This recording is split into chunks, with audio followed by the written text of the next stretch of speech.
welcome to part 4. To quickly recap, I was mostly saying goodbye and that we'd solve the bug today, so here we are. And we are really excited to get into this. I've heard that we now have a proper foyer, a ballroom. What's this? It's a dining room. There's nothing in it, but it's supposed to help us do some of our playtesting today, so we're super excited to do that. I did solve the bug from last night, so let's quickly start by fixing that, and then I want to quickly recap what we've done, where we're at. So if you've just joined us for today and haven't watched the last 3 episodes, you're still good. But the bug that we're fixing is in the... I think it's this one. Was it this one? Which one did I see the bug in? Was it the teleport manager? Yeah, it was the teleport manager. Okay. So on teleport manager, we were using eye length, but we weren't resetting eye length. So respond to lobby with a player when they die. It's a good idea for us to create a separate number called eye length for eye length lobby. So that way we can differentiate the two. And then we can use that here and there and there. And then up here in the lobby, we'll use that here and there and there. And we'll need to replace all of these eye lengths in the lobby respawn. And this one needs to go off here. And that should do the trick. Now we do need to, after we've teleported all the players in, when this happens here, we need to reset the eye length value for eye length lobby. So that way when players start dying at the very beginning of the game, it starts at the position of 0. So if you really have no idea what's going on, eye length lobby is the position in the lobby spawn position list. So you'll see we have 5 spawn positions out here. These 4 are in a list, and one of them is going to be 0, then 1, then 2, and then 3, and we're going to cycle through those by using this number. And so by saying it to 0, we start with the first item in the list, and then when the first person is taken out or murdered or whatever happens to them, they will get respawned to the lobby at position 0. That's going to go up by 1. When it gets to be the total length of the lobby spawn count, then it's going to loop back to 0 and start over again. So that way people, if they do get 2 murders in a row, don't spawn on top of each other. So this gives a nice spacing out so people aren't feeling crowded when they are in the middle of this action-packed game. All right, so that all looks pretty good and should solve the bug I think we were having last night. Fingers crossed. So just to quickly summarize where we're at, we've got a game loop. And this series is all about creating a massive game loop with a lot of really cool techniques. And so it is definitely a big undertaking. I would encourage you not to try and create this game. This game's got a lot of little things that we're going to be adding to it that make it more complex. And my hope is that you'll take from this some basic understandings of how to implement game loops. And so in our last video, we actually did a check for coins that's really cool, and checking if players leave the world early and how to make sure the game ends, and lots of little cool things that when you add to your game, it is going to make it so that it runs smoother, has less chances of having any issues when people are playing it. And so that's my real hope, is that you're going to be able to implement this in whatever you're working on, whatever game you come up with next, or it doesn't even have to be a game, but when you're working on something, you'll have a lot more tools on your belt. So the first thing you'll notice is that we are really breaking this into a lot of scripts. And these scripts aren't super duper complicated, right? So our knife script for now is just really this line. This isn't actually being used. This is it for our knife. So it's just saying when the knife collides with a player, we're sending player stab to our status controller. We're going to keep this in here as we're going to use it later. Our gun is the exact same script, except for it's using when projectile hits player, and we're listening to events on the projectile launcher, and we also fire the projectile launcher. So it's a pretty simple script as well. And then we've also got a script in here that's one of my favorites, which is end game early. And it's my favorites because it's only 2 lines and it's ends the game. Basically everything that when the end game event happens, everything ties into this end game. In fact, we can call this the end game manager because it actually isn't just for ending early. It also is for ending the game at the end of the game. And so, this is a really simple script, and all this is going to do in the future is likely just have multiple lines of this send end game to player status manager or whatever the next manager is that it needs to communicate to, and we just keep adding variables. But it makes one central place where we have all of that located. And so when the game loop, the timer hits, it sends, hey, it's time to end the game to this guy, and it blasts out to everybody, hey, the game's over. And when, you know, the knife stabs somebody and the player status is like, we don't have any murders left, or we don't have any innocent left, it then sends a message to the in-game manager to end the game early. So it's really nice to be able to have one central place to connect to, where as it might have been sending it to the game loop manager, which is now taking on multiple roles. So I really do encourage you to try and break your scripts into as many smaller pieces as possible. And so as you can see here, we've got a front gate that you enter. We've got a game loop manager, which manages the times as the game is cycling. So we're thinking about like as the first time comes through. In fact, I had an idea for that. Did I write it down? I did. Okay. Anyway, I've written down a couple ideas I wanted to get to today. We've got the player lobby manager, which is this green trigger over there. So that's where you load into the game. We've got the teleport manager, which is what teleports you into the game and out to the lobby. We have a spawn register, which is a script that allows all of these spawn points to register themselves to the teleport manager. And a script like that is actually pretty straightforward. If you haven't seen one before, it's basically saying when the world is started, if it's an innocent spawn point, send the new innocent spawn position to TP manager with self. And if it's not, then we know it's a lobby spawn point and send that to the TP manager with self. And so that's pretty cool. Let's see. And yeah, so that's more or less all the scripts here. We have a front door escapes because I think this is like one of our next steps. If I fix the gun and knife script problem with that bug that we just fixed here at the beginning, we should be good to go with marking off the last two on our remaining 3 items to conditions to end the game. And so up here, we have our detective spawn point, murderer spawn point, innocent spawn points, just as a temporary for testing. We do want to find out if we can unalive living coins. I'm not sure if we tested that yet. And these two, though, once we're done with these few tests, will be marked off, and then we can start working on the escape and a few other changes. So without further ado, let's go ahead and start the world up. And we're going to run in and try it out. Oh, I spawned here. That's weird.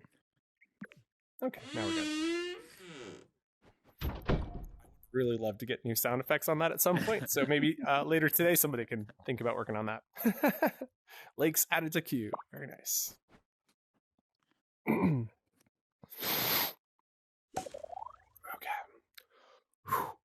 Oh, and stretch.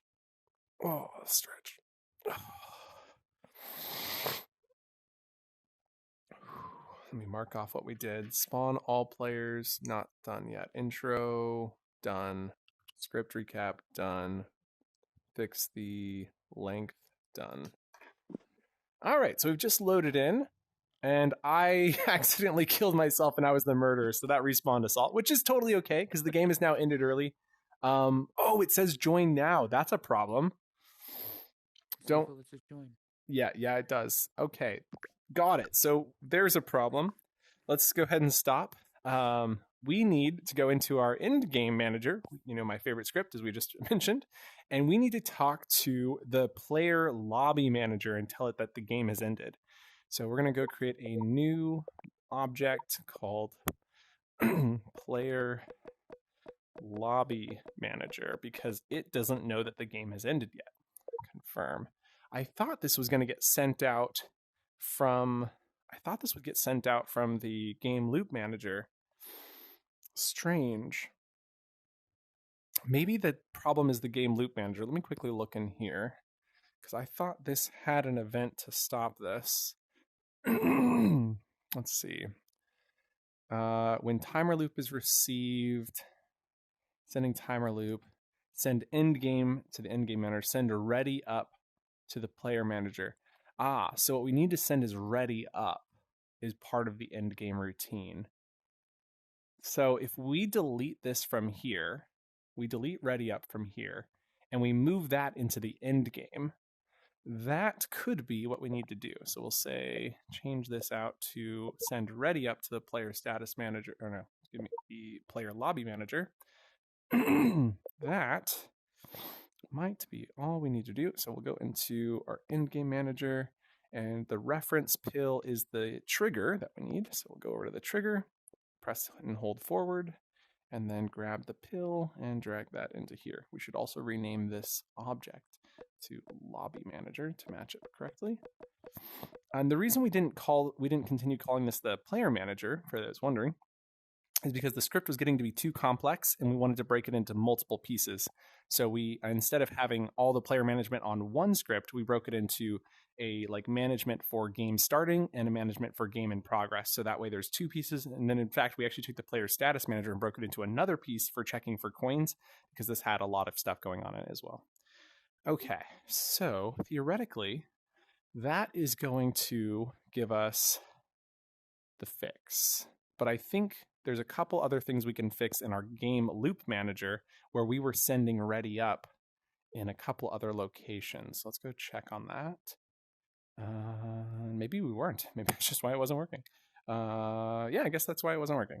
So let's go ahead and make one other change to our game loop to change the duration of the game. So that way this runs a little bit faster.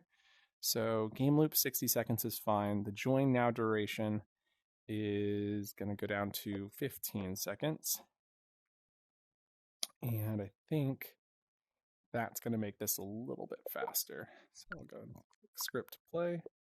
Go head on in. All right, game in progress. 6. Okay. Add it to queue. Okay, I changed the wrong thing. I'm gonna stop that. This was the game loop manager. And hit undo because whatever I changed was not the right value. Oh man, I wish I knew what I needed to change. I'm just gonna ignore it and just hit play. Sorry.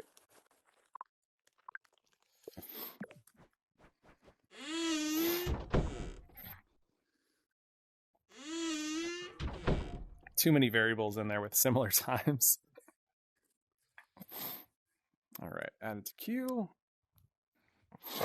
I guess we can play some rock, paper, scissors. Okay, rock, paper, scissors. I went with rock, don't go with paper. Oh, that's a scissors? Smashes. It's a weak scissors to begin with. Yeah. You're like, nah, that was a gun, bro. You brought a rock to a gunfight. Okay, so be careful when we walk in, because you don't want to walk into the knife. Okay, so theoretically, I guess we'll start with the knife on the detective, which should cause the innocent, so everybody's still here. But then when I kill you, that should cause the game to end.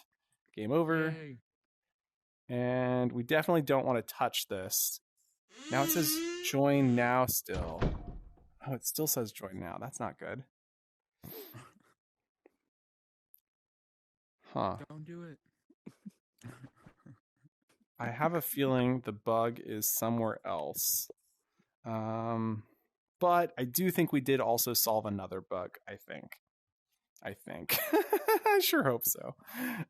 Let's go to Game Loop Manager, which is still showing join now, which it would show if one of these things didn't update, because it would need to say, I guess when the game is over, we should go immediately into the ready up phase, right?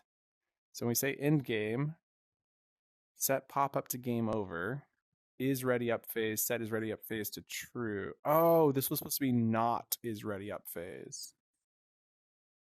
Wait.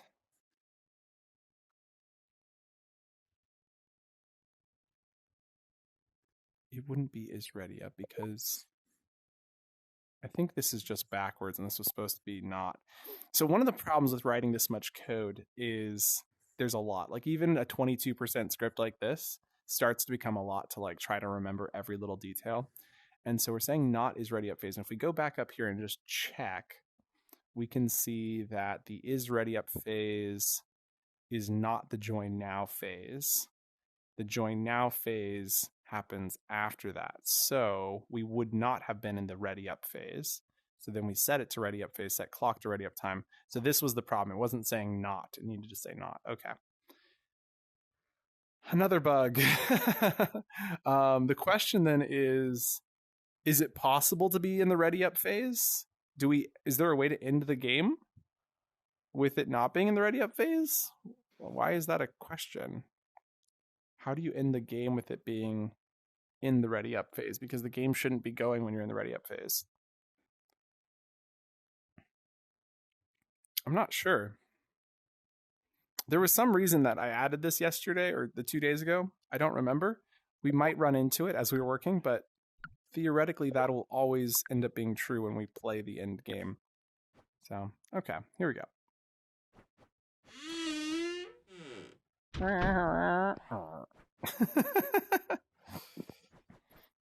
Okay, added to queue.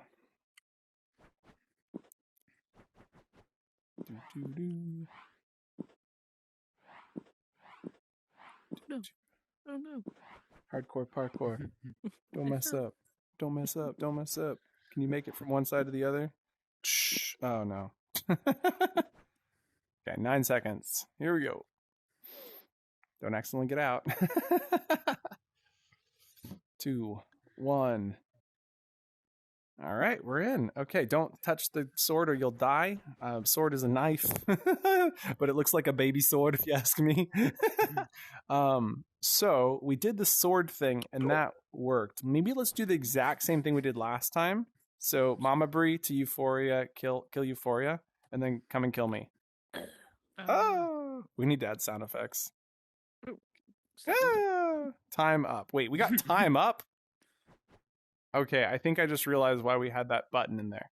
Okay, so now it says next game in 22. So we should theoretically be able to stand up here. Now we're in the ready up time. So I think we've fixed the loop. The problem now is that the pop-up is like, you ran out of time. And we're like, no, we didn't. So I do think I understand why that's happening. We need an else statement, I believe. And then the else is running when it is actually. Oh, why did that loop back to beginning? That wasn't nice. That wasn't nice. Did everybody get the I didn't get a pop-up. No, I didn't either. Okay, so something happened that caused it to not. Oh wait, the pop-up wouldn't start until after this question mark? Let's see what happens after this. 5, 4. Maybe the trigger is not enabled. Okay. Today is going to be an episode of debugging. I am so sorry, y'all. Hopefully we'll get through it fast. Let's see. So the first thing is in the game loop manager, we did change this up. And we set the pop-up to be time up, but that's not true.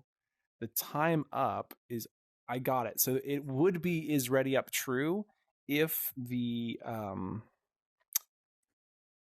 so how much of this actually needs to be changed? Curious. So else is definitely the time up. Send timer loop to self, which immediately cancels it, which gets it started, which is why we were doing that. Time up we'll have to do a timeout game where we just run the clock and see what happens. Set clock to ready up time. It's not the ready up phase, make it the ready up phase. Okay. So then in the timer loop,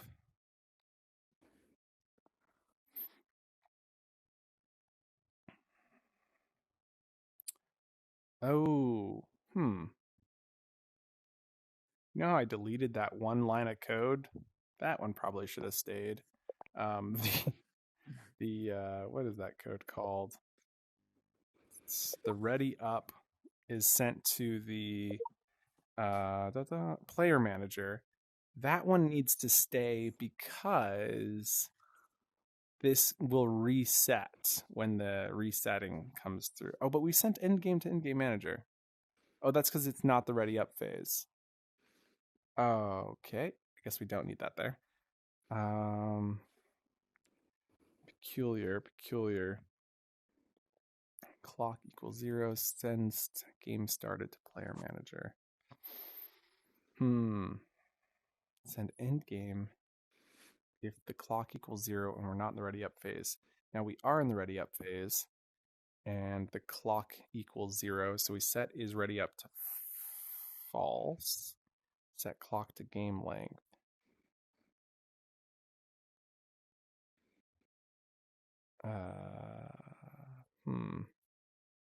That doesn't seem right either. Set clock to game length. Let me go read through this section. Display update is received. If is ready up phase. Display next game in time. And then else if. Display the join now phase. And then else game is in progress.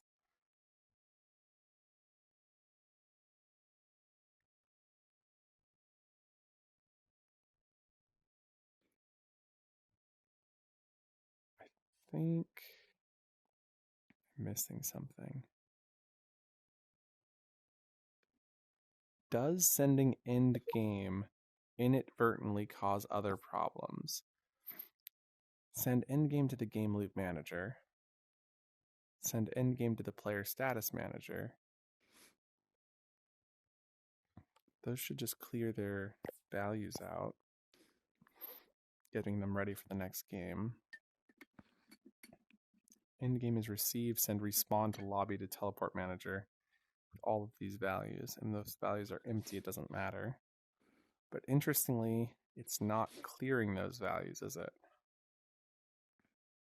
It's just resetting them the next time they come through, which is okay.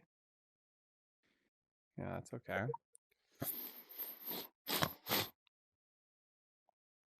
End game manager. Ready up on the player lobby manager.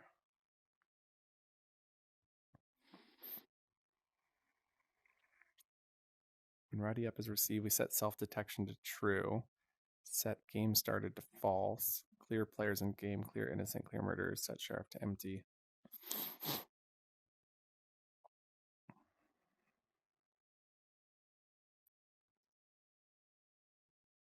Okay, all this looks good. Triggers entered by player. If game started, send who's playing. Except for we just weren't getting the trigger enter event. We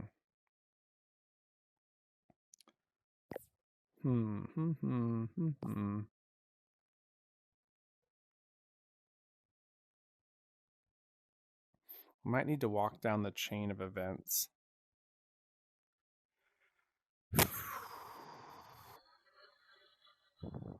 Why would we have set ready up to true if it was true? And why would we have set clock to ready up time?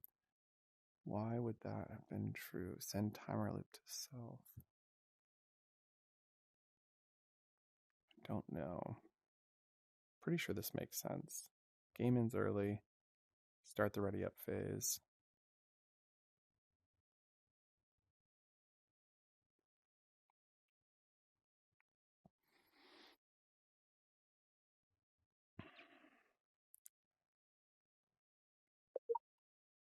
Let's see if I can't speed this up a little bit. And join now duration down to 3 seconds. Game length has to stay at 68, I want to say. Ready up time down to 16 seconds. World start time. Clock starts at 60. Why is clock start at 60? Set clock to world start timer. Oh, okay. Got it. We can just set that to null so it's not confusing. And I think the games will run nice and fast this time. Okay.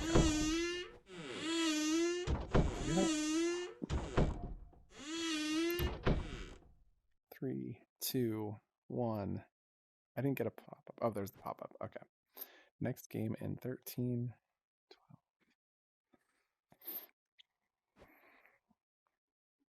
Fingers crossed. Fingers crossed.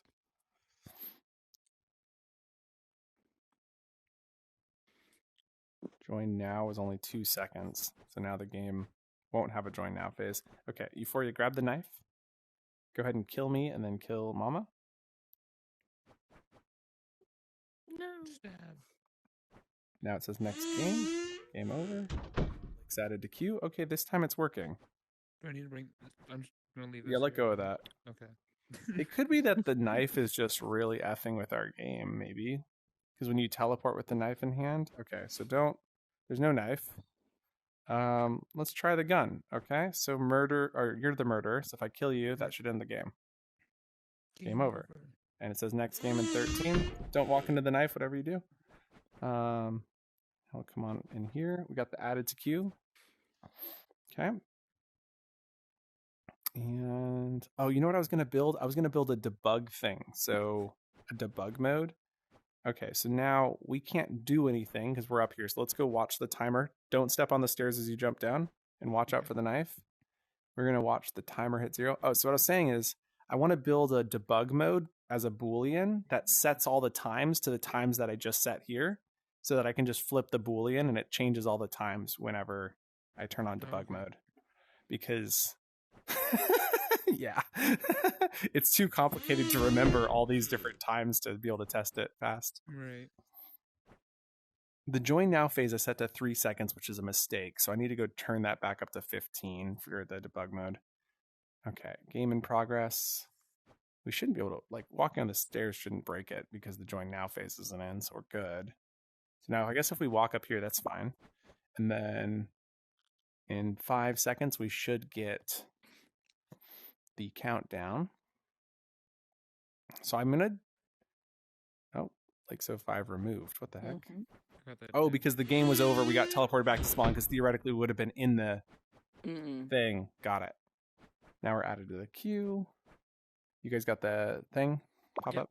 Cool. And now we're teleported in. And so far so good. So far so good. Now as an innocent, I grab the knife and kill the murderer. Totally works. Not intentional, but okay, cool stuff. I think we've got quite a few good loops in that it feels like it's working. So I'm going into the game loop manager and I'm going to do that debug mode that I just mentioned. So we're going to go create a Boolean called debug mode. Confirm. And then we'll say if debug mode, and then we'll put in all the values that we're going to change. Set 2, 3, 4. I think there's 4 of them that we need to change. Oh, I think I lost my hand isn't working again. Nope, there's all 4. Close that. Go into play mode. Yeah, my hands are working. Okay. Game loop manager. Go into here. Join now duration is 1. Game length is another. Ready up time is another. World start time is another. And I'm going to go start typing these in. Number input 11 for the world start time. The join now duration will be 15 seconds. The game length will be 30 seconds. And the ready up time will be 16 seconds. And then if I go back over here, I can change these all back to their normal. So join now duration should be 30 seconds. Game length should be 300 seconds, which is 5 minutes. Ready up time should be 31 seconds. And world start time should be 61 seconds. So now if I have debug mode off, that won't get changed. So we'll give it a quick clear play. Now that should start at 60, and it does. And then if we go to Game Loop Manager, and then stop the world, turn debug mode on, and hit play, we should now see that the timer is almost, yep, sweet. Okie doke. Nice. We got a debug mode. That is fantastic. Highly encourage you add your own debug mode. Let's go and delete the sword and gun that we had up here for testing purposes. And Euphoria, do you think you can go and add some sound effects and visual effects to both, so that when you hit with the knife, you get the the red splat effect, and then the I assume you have it on your inventory. Okay. Yeah. And then the gun, I guess we'll do some just classic gunshot stuff. Okie doke. And then let's see what else was on that to-do list I have over here.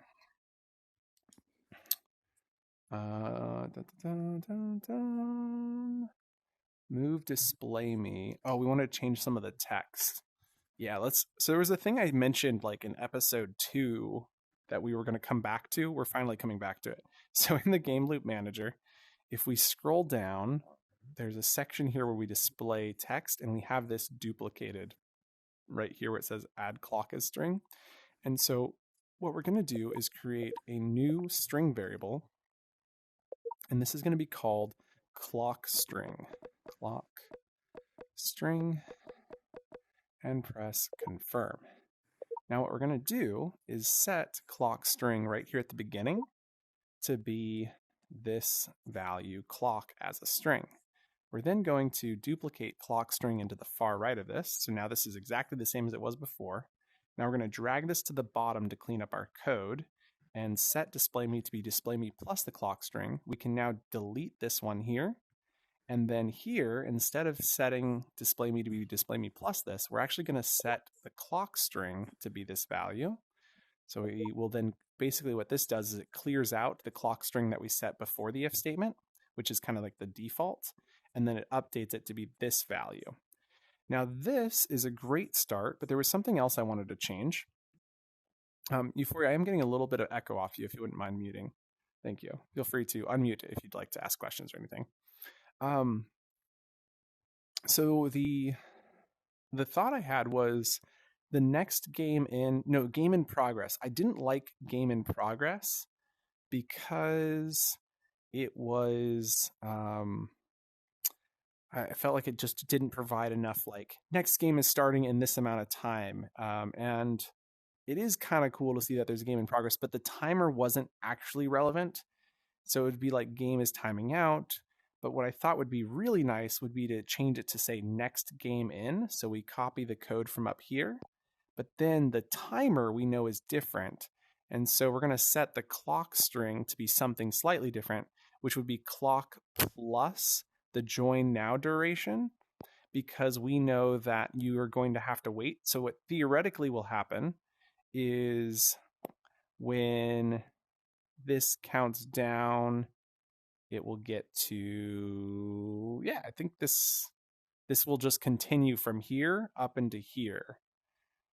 And so there's probably a more efficient way to write this. If I'd written this from, like, if I refactored it from the beginning, I'm sure there's a better way to write this whole section. But this is better than it was before. And it should be easy to add more modes if we wanted to in the future. I think it's good for now, though. And the reason I say this could be written better is because this and this are kind of happening in sequence. So I don't think all that logic is necessary. There's a way to like rewrite it, but I don't have the brain power for it. So let's not waste any time since it should work. Let's take a look at the other thing I wanted to fix. I have a list here. It says move display me. We did that to bottom, create the clock string. We did that.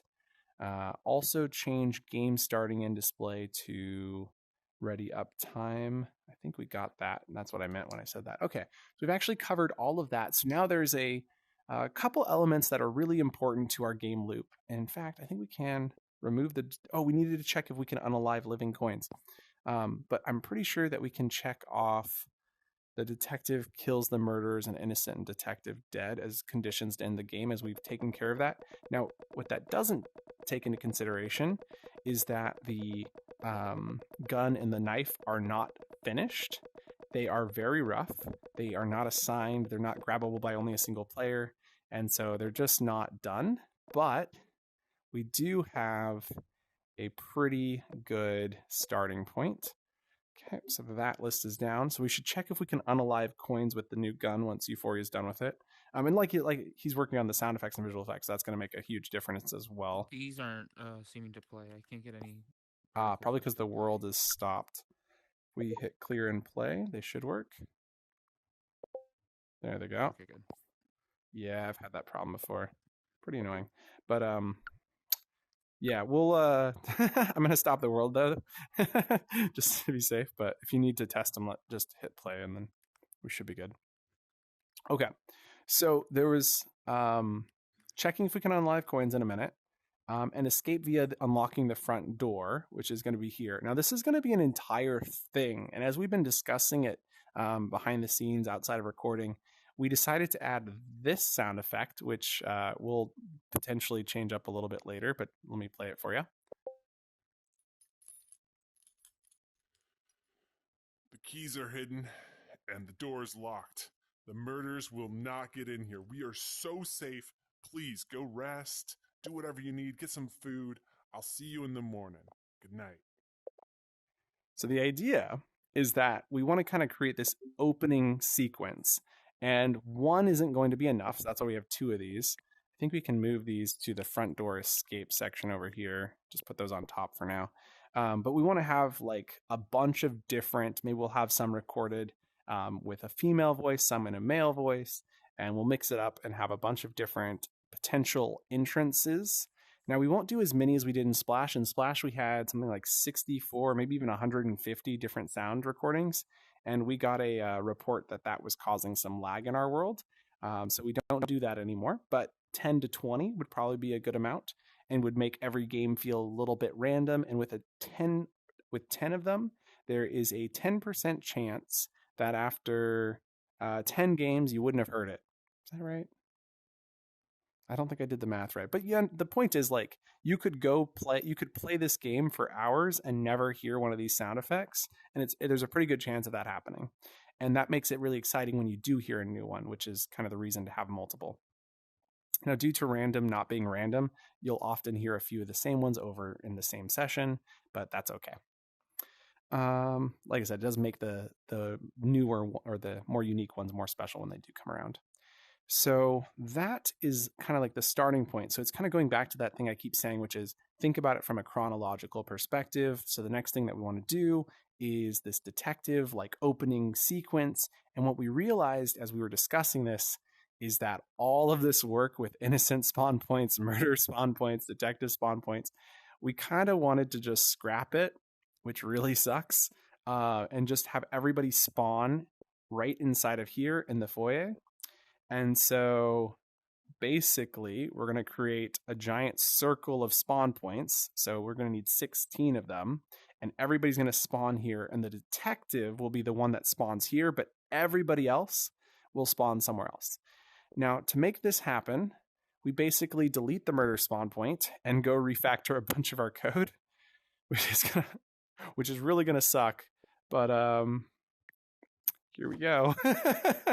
So first off, we're going to take our innocent spawn points. I'm going to just kind of quickly array a bunch of these. So 3, 4, 5, and then we need 15 plus the detective equals, so there's 2, 3, there's 15. So those are all of our innocent spawn points. We'll center them right here. And they're no longer innocent spawn points though, so we're just going to rename these to be called spawn points, right? There we go. They're just spawn points now. And so with that, we're going to go into our spawn register script. And I really do want to like rename a bunch of this stuff, even though it is going to require a little bit of work. Mama, would you be able to help me with this next task? I'm going to delete the parameter for is innocent as a Boolean and create a new one called is in Manor and press confirm. I totally just realized I at a couple places on this I've spelled manor wrong. I spelled it like manners, not manor. Oops. Anyway, on the 4 down here for the return spawn points, can you change those out to be Boolean false? When you open up the properties panel, just change them to false so they're not, so it's listed as not in manor. And then I'm going to rename this from new innocent spawn position to be just new spawn position. So new event, new spawn position. And this is just all about making this easier to understand later on if I'm coming back and looking at this, because the more you write in your code, the harder it's going to be to like fix bugs later on. So new spawn position means we have to go into our teleport manager. And yes, this could totally be creating new bugs, but that is okay, because I think it'll help solve them better later on. And I know this is the only spot where this is used, so that's been changed. Now we did have innocent spawn position list. I wish there was a way to rename variables. If anyone at Meta is listening, please consider adding that feature. Would love it. So like double click like that, right?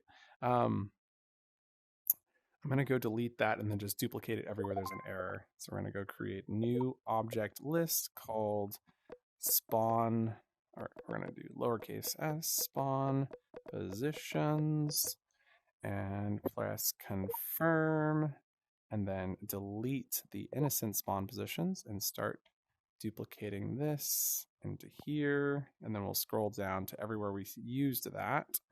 Set innocent spawn positions to spawn positions. And then we're going to want to redo some of those. There we go. But we're going to just start with this one first. And then there should be a couple more errors in here. Dun dun. There we go. And there we go. And any more errors? No more errors. Okay.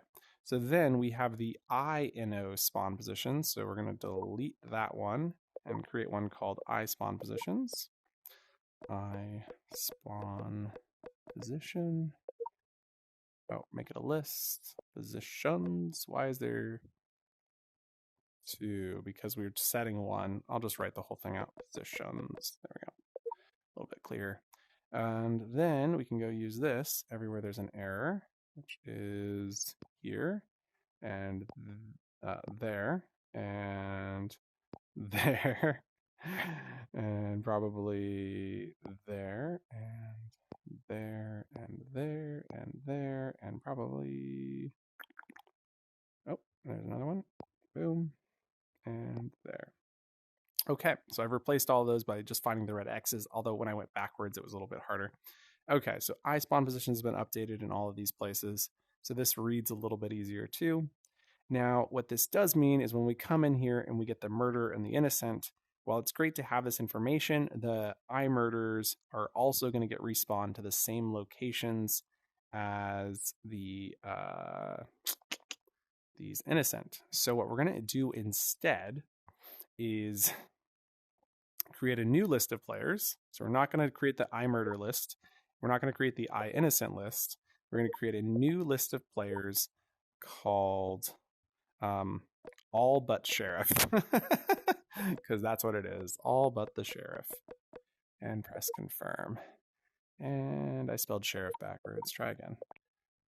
Spelling is important to me. I really wish we had a spell check, because every so often I make mistakes. All but sheriff. There we go. Confirm. And now we're going to take that in, and we're going to start by setting the all but sheriff to be the innocent right here. We're going to delete this one here.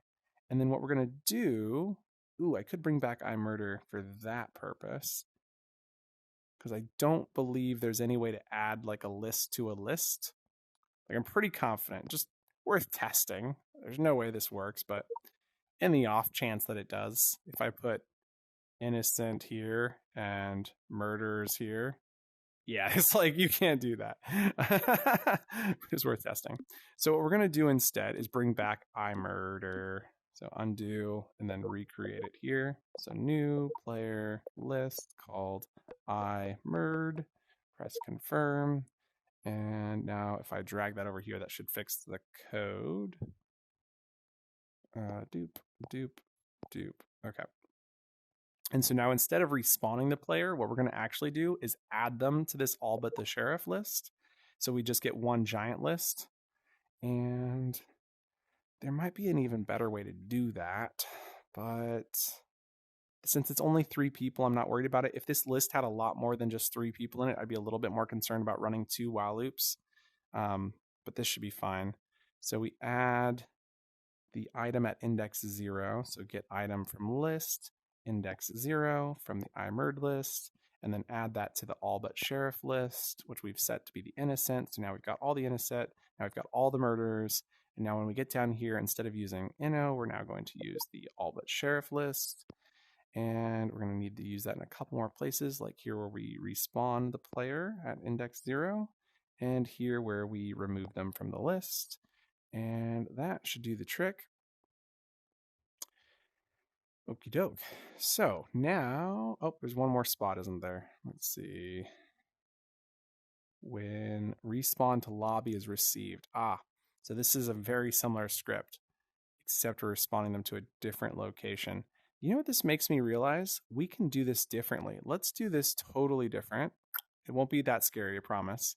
So right here in our teleport player script, not teleport players. Yes, teleport players? Oh, no. This is for a singular person. What we want to do is for our all but sheriff list, we are going to, for our teleport players with sheriff, murders, and innocent list, we are going to duplicate this. And then we're going to delete everything out of the first one. There we go. This is going to look crazy at first, and then you'll see why I think it's brilliant in a second. So when teleport players is received with all of these values, we're going to do something, and then we're going to have an internal teleport players, which we're going to call respawn players. That's such a terrible name. There's no we're going to keep it teleport players. I'll show you why and how it'll work in a second. So teleport players like this is going to be received with a list called player list called all but sheriff. There we go. Press confirm. So now we receive the sheriff and all but the sheriff. So all this is coming in here. And what this is going to do is allow us to set up our event. Now, I'm thinking about this because now we're going to move this up here. We'll keep the teleport in here. And then we're going to take the... Just thinking, sorry. If we take sheriff up to here, we set all but sheriff to innocent, and then we add all of them in here. No, that wasn't the goal. The goal was to be able to do this. The goal is that we only have to undo.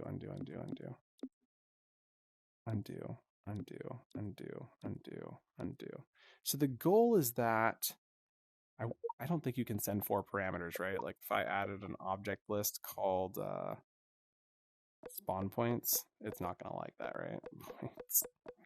Might as well try. Press confirm. Why is it letting me do that? That shouldn't work. We're just going to give it a try, but I'm pretty confident that's not going to work because as soon as I try to add this one, then that one, and then that one, this locks up and you can't send anymore. So another alternative, delete this, would be, when I'm done, this is going to make a lot of sense, but right now it's like, what are you doing?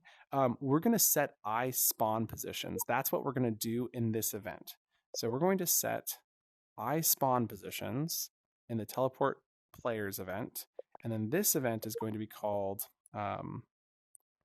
respawn players. No, I want something simpler and shorter.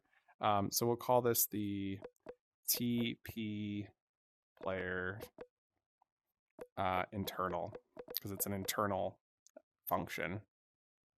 TPP internal function.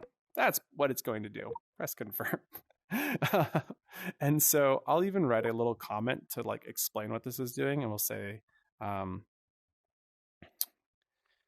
internal function, and then we'll say comma allows changes in one place. And so if we need to make any more changes to this teleport in the future, and so the idea is that if we get needing to make more changes in the future, we do all of the changes to our teleport function here, And then in the teleport players event with this being received, that's where we're going to set iSpawn positions, which is currently happening right here. So we'll move that up. And then we're going to send this event to self. So we'll send event to self. We can delete this, and the event is the TPP event, which doesn't appear to be in here because there's an error, and so it didn't show up, so I'll have to rewrite it. Just being very careful to make sure the letters are spelled correctly. Internal funct, and press confirm. Okay. So then we're sending TPP internal funct to self with all the sheriff, murders, and innocent.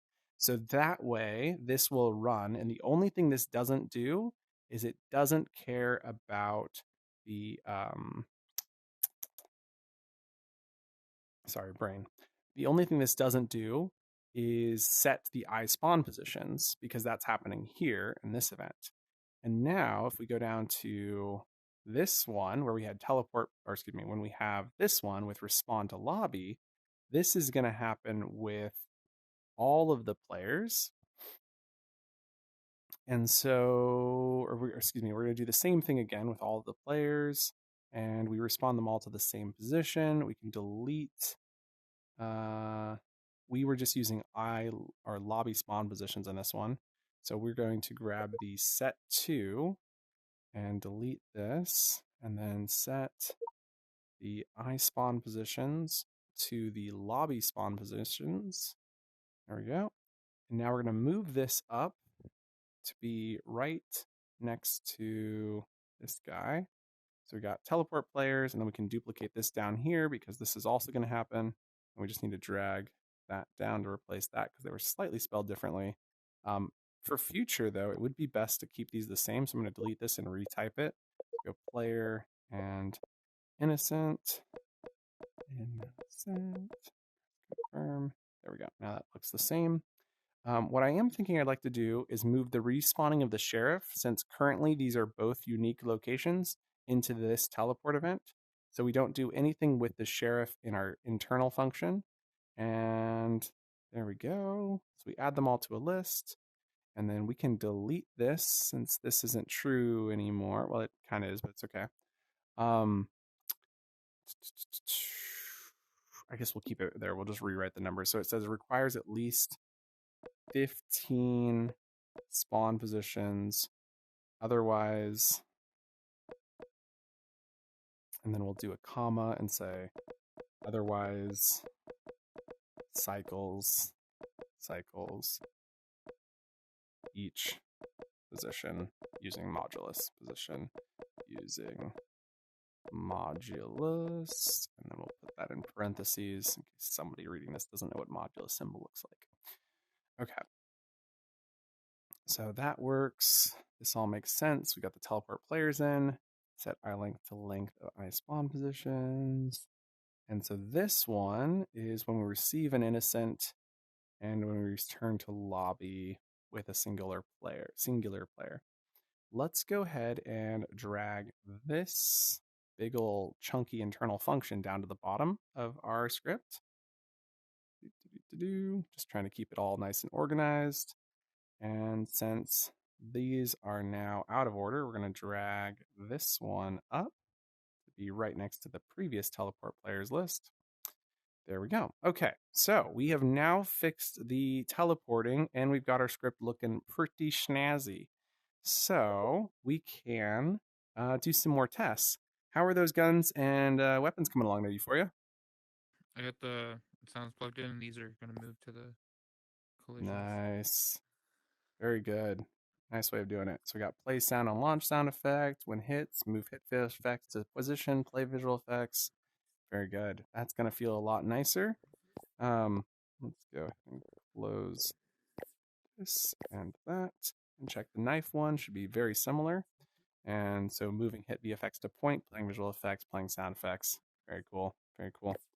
And so the next thing we should do is take all of our spawn points. We're going to delete this. The detective spawn point we are going to keep with the little detective label for now. And then we're going to take these two and bring that down right inside of here. There we go.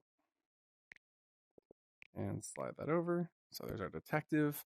Now we've got our 15 spawn positions over here. And we're going to bring these in. And so theoretically, in the long run, these are going to probably be like sitting on couches and be like spread across this room. And this room will probably be a lot bigger too. And so it'll just feel like everybody's in. To give it some more variety right now, we'll do a little bit of this, and a little bit of this. And I love the idea that if you walk in here and you see some people in the back, you might think, man, them sketch. So we've just taken 50% of the people and said, what's wrong with you? Why are you so far away? Which for now, this is just the testing. Like I said, we're going to rearrange it later. But I think it'll just kind of add to that. Who's it really? Who's it really? Very nice. So there's a detective spawn position. Everybody's going to get spawned into there. We need to find out if we can unalive living coins. We also need to bring in a copy of our sword and gun just for the testing purposes. So we're going to set this here, putting the gun next to the detective and putting the sword here in the center so anybody can grab it, which is just for testing. And then we need to work on the escape. But I think we're getting some pretty good progress here. Okay, you guys ready to jump on in? Is Mama still alive? Oh, there she is. I was like, where have you gone? I'm still here. Sweet, sweet. Okay, I'm a little nervous, but I'm confident if there's a bug, we can fix it. I really appreciated Wayne's World while we were at Connect because he had a saying that was just the funniest thing ever. He went, Horizon, can we build it? And we all yelled, yes, we can. It was so obnoxious and fun. But Funny. Yeah, it was pretty great. Okay, 3, 2, 1. And now we are teleported in. So we've got Mom as our detective. And we don't know who the murderer is. We don't have the pop-up in here yet. But boy, oh boy, is it a little nerve-wracking to be... Honestly, not knowing is making this way more intense. I don't know if it's me or you. Euphoria. All right, so it's a standoff between Mama and Lakes. Who's gonna die? Who's gonna die today? Get Not him. me. No, you dead. Dead girl. Oh, Oh, who died? I don't know. I got a You got the second stab out here. It said we got a times up, but there's no way. Oh, I guess the time could have been up since we lowered the game. I don't know. You want to try it again? Start failed. Not enough players. Yeah, come on in. We're in debug mode, so I guess we got to go a little faster than that. But yeah, this is great. We can keep testing the loop. Holy smokes, though. My heart's kind of hurting. That was intense. That was really intense. Okay, I'm the detective. Where's the gun? Oh, shoot, we left the They're gun outside. out there. We can't end the game because I guess we got to wait for the timer to end up, which is fine because we want to do times up anyway. I guess let's run around and see what this is like. Here's the ballroom. We've got labels in these. Office. Ooh, nice. I love the labels. Conservatory. Conservatory. It's a greenhouse. That didn't look green, but okay. The kitchen. I love it. The oh, time's up. Nice. Okay. Conservatory is a greenhouse. I'm gonna grab this. Somebody grab the knife, but don't kill yourself. Okay, good. Now, when we get teleported in, Euphoria, stand over there so that we don't cross paths with you. Oh, shit! What did I just say? Okay, so here's what we're going to do. We're going to put these inside on the other side of the wall. Just reach in. There we go. Oh, my gosh. That is too funny. Oh. No. Which one of you it is, but you're... Oh, it was Euphoria! Oh, no! Oh, that was great. Okay, we definitely need to know who won and who lost. Oh, man, that was fun. That was really fun. Okay, so we now need to test if we can unalive the coins. So when we go in next time, I need you both to coin up and see if we can kill you. Okay.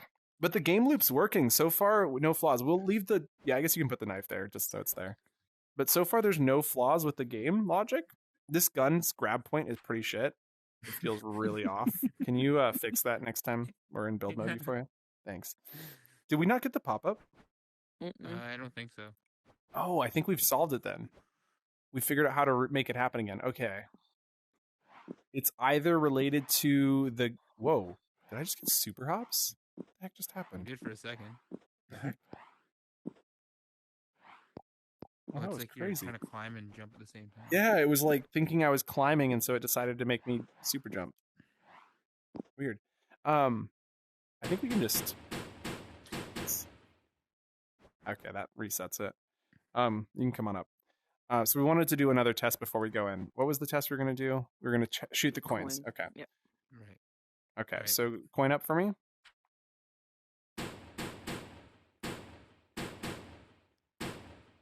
Yeah, I can't shoot you guys. Do get the hitting at the location of the coin, though. Should play a visual effects when it hits you for you. Yeah. I think Come back sure into what play hits mode. first. So it's not even registering. So when it shoots a coin, we don't even get the visual effects going off because it's hitting static. Let's Can you also... stab a coin. Oh, that's a good question. Let's go find out. Come on in.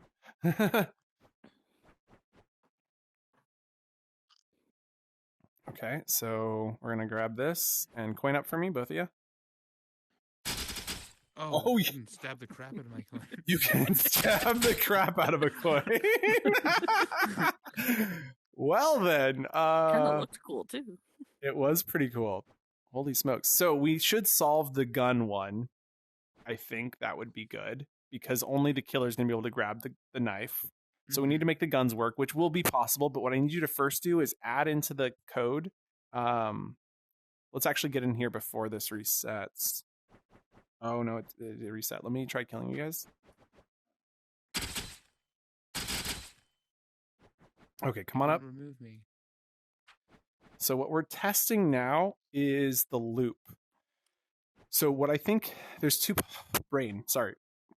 You know how it plays the visual effects when it hits an animated object? We also want to do that when it hits static. So go just add that into the thing. Oh, okay. Yeah, so that way we get visual effects. You might even need to do it when it hits a simulated object. So maybe like... Euphoria, we needed you down here. Oh. It's okay. Everybody got the pop-up, right? Are we in? Oh no, we didn't No, get I in. didn't get any pop-up. It's okay. We'll stop the world. Oh, now I did got as it. soon as you left. Oh, because I left the world probably. Okay, that's okay. We'll solve it in a minute. Let's start by adding the visual effects to that. We know that the knife works on unaliving coins. To make the gun work on unaliving coins, the check position for coins is going to have another way to track coins. So Euphoria and I were talking about this just before we got started recording. And I also want to check my power real quick, see if I need to plug in. Feels like it's about that time. You just need static, right? Both. Because, Both in and yeah. relative? Yep, in case we shoot something like a gun or something, right, that's Okay. simulated. I would create a custom event locally that's called play visual effects at position, and then from all three of the hits, Just send the... Okay. Yeah. Okay, so when we're checking for coins, we were talking about how when you're a coin, you might remember this from yesterday's video, that the, or 2 days ago, the up too late coin, because she was jittering, wasn't causing the check to go off. So we can do another check, which checks if their distance isn't moving very much. I think. Or better yet, I've got a better idea. So what we're going to do on this, which is way simpler, is we're going to create an event. Okay, slow down. Okay. What we're going to do is create an event that's related to checking if the position. And so because this is related to the gun, I think what we should do is just pass the information. No, maybe check for coins. You know what? This is related to checking for coins, so it makes sense. So we're going to receive an event. When event is received, called static shot or static gun hit, confirm, we are going to check the position value received. And if it's close enough to the player that it reasonably would have hit the coin of a player, we're then going to unalive them. So we'll go to, so you can't just coin up to get, like, defend yourself, right? So we're going to receive at the vector position, and then we're going to while loop through all of the positions. And so we're going to create a list of all the positions. And I think what we want to do is actually use index. So in here, we set current index to be index of current player. That's how we were using it there. Are we using it anywhere else? I think we can, oh, Warden World is exited. Let's, just to be on the safe side, we'll create a new one called I for iterator. Press confirm.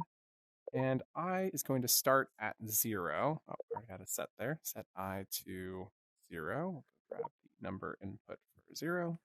And then we're going to run through every single position and find out if any of those positions are close enough. So we're going to say while, and then we're going to do a greater than, or excuse me, less than symbol. And we're going to say while I is less than the length of last position. So we'll then go and grab the length of Euphoria. Can you have a event sent called static gun hit that is sent to this coin check controller or manager with the position hit? And so while I is less than the length of the positions list, this last positions list, we're going to run through each one at a time, and we're going to run an if statement that says, and then we need to move on to the next one. So to move on to the next one, we're going to grab a set 2, and we'll put that at the very bottom, and we're going to set I to I plus 1. So grab a plus symbol. There we are. I plus 1. That's going to cycle us through, starting us at 0, and it will end at the last index. So if there was 3 players on the list, it's going to do 0, 1, and 2, and number 3 is going to cause this to stop because there is nobody at index 3, because at length of 3, the person who's at position 3 is actually index 2.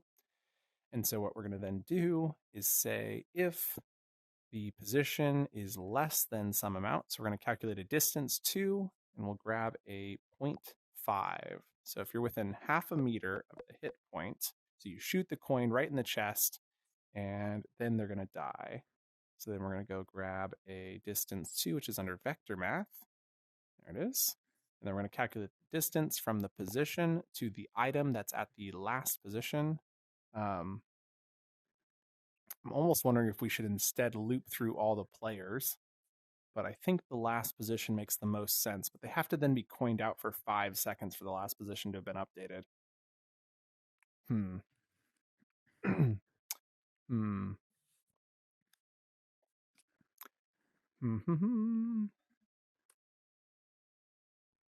I think we're still going to do it that way, though. So you do have to have been coined out for a minute. So there might be a way to hack it. We'll play around with it and see if it's a problem. Let's go ahead and get item from list at the index of I from the last position list. If that distance to the position is less than 0.5, then we know that the player at index I needs to be killed. And so to do that, we'll remember that we have a event for that. Where was it?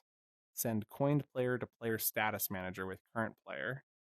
And I think that does most of the work, but in this case, they are still alive, which was something we weren't expecting. So we send coined player to player status manager with current player, and I think that's just where we're going to start. Now, the current player is actually get item I from the player list. So that's the I players, no, all players list. There we are. And now we'll while loop through the whole list, find out if anybody's too close, and kill them by sending coined player to the player status manager. So that will work. Now we're going to go to the player status manager and see why this won't work. So when coined player is received with a player, we send player exited game to self. When player exited game is received, we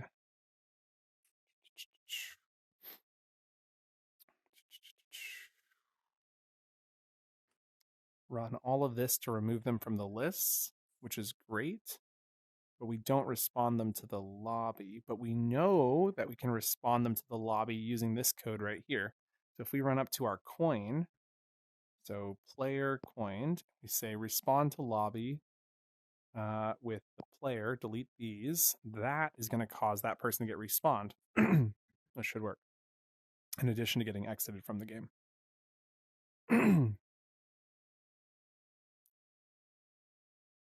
Yeah, that should do it. Let's take a quick look at the gun script. Play location visual effects. Play location visual effects. Play location visual effects. When projectile hits player, send player shot to player status manager. And when play location visual effects receive move hit position to position, send static hit will happen in the play location visual effects, I think. No, we'll put it in the where you had it was perfect because we only want it to happen when it hits static object. We're just hoping that works. We'll find out in a second. Now let's move player to the top of this list. So we're thinking kind of like normally you're hitting players. Sometimes you might hit a static object, and in rare occasions you might hit an interactive object. Just for my brain, at the very bottom we got play location visual effects. Sweet. Okie doke. Anything else I was supposed to remember that I've completely forgotten? We'll find out. There was definitely some looping things that we needed to like check. I felt like we had them pretty close to being repeatable, like errors. And that is the key to fixing them, is having them be repeatable. Oh man. 30 minutes left. I'm a little nervous on how much I can get done in the next 30 minutes. So. All right. Detective, you're gonna shoot us. I'm gonna coin up. Oh no, wrong button. Do you want me to coin too? Yeah, go ahead. So I'm a coin. Go ahead and feel free to shoot us. Oh yeah, that's not working. It's not even playing the visual effects. Hit the ground. Darn. So it almost works. If we move the sword, oh, that's gonna kill her. Can I see the guy killed? Oh, time's up. Okay, that makes sense. Let's try that again. Come on in. Okay, so we can't get hit events when it hits a coin is basically what we've learned, which is kind of frustrating. So go ahead and coin up, Mama. And Euphoria, can you coin up right up against this wall for me? So if he coins up against the wall... Oh, right. We're supposed to wait 5 seconds. We didn't wait 5 seconds for Mama. I think you never saw the visual effect. Oh, I got Euphoria. I'm out front now.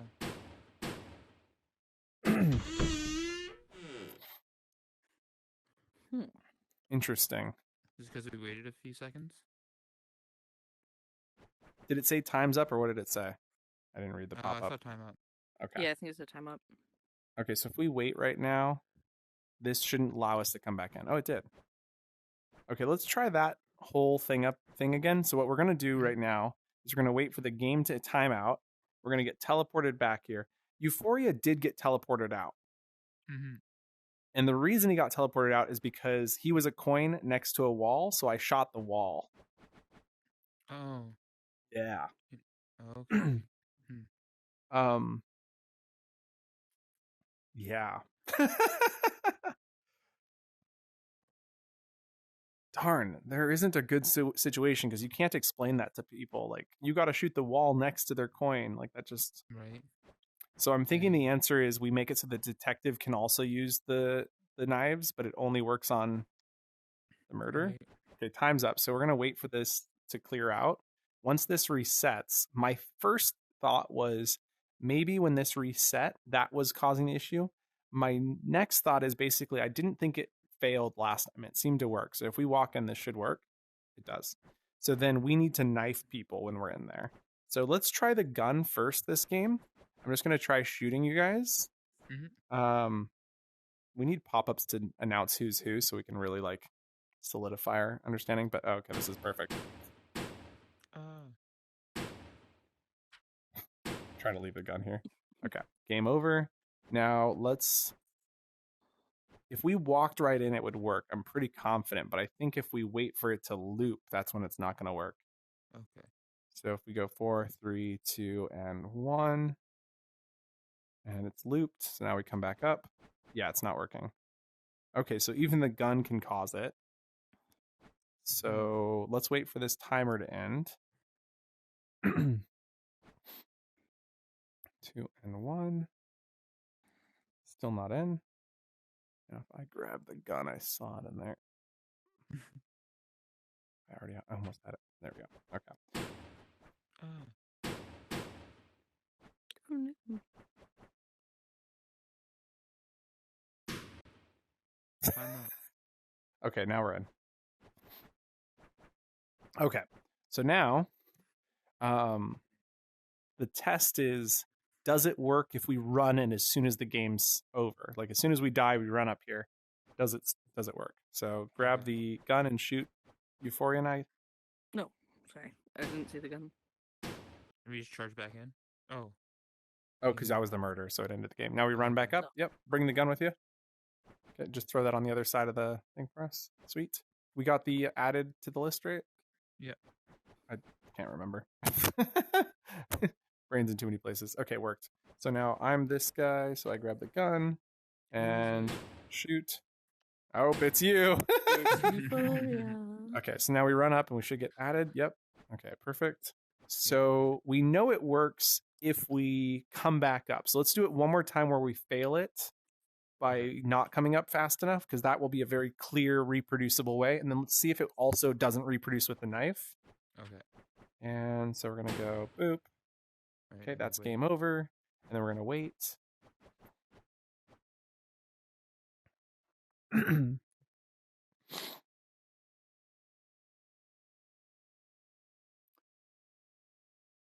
Okie doke. Now I'll run up. No pop up.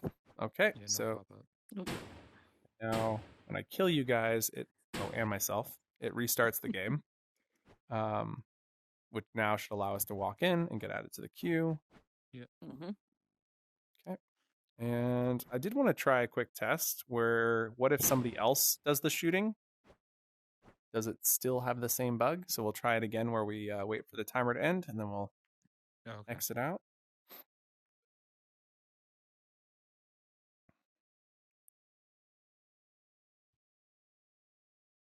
Okay. And No pop-up. no pop-up, so that's good. Okay. Boop, boop, boop. And add it to the queue. And then let's actually have one person out. You guys are good. And then it should fail. Now, if I walk in, it's added. Okay, so it's still working even after that. So it really is just that one spot. Okay, so then the last thing we're going to test is the knife.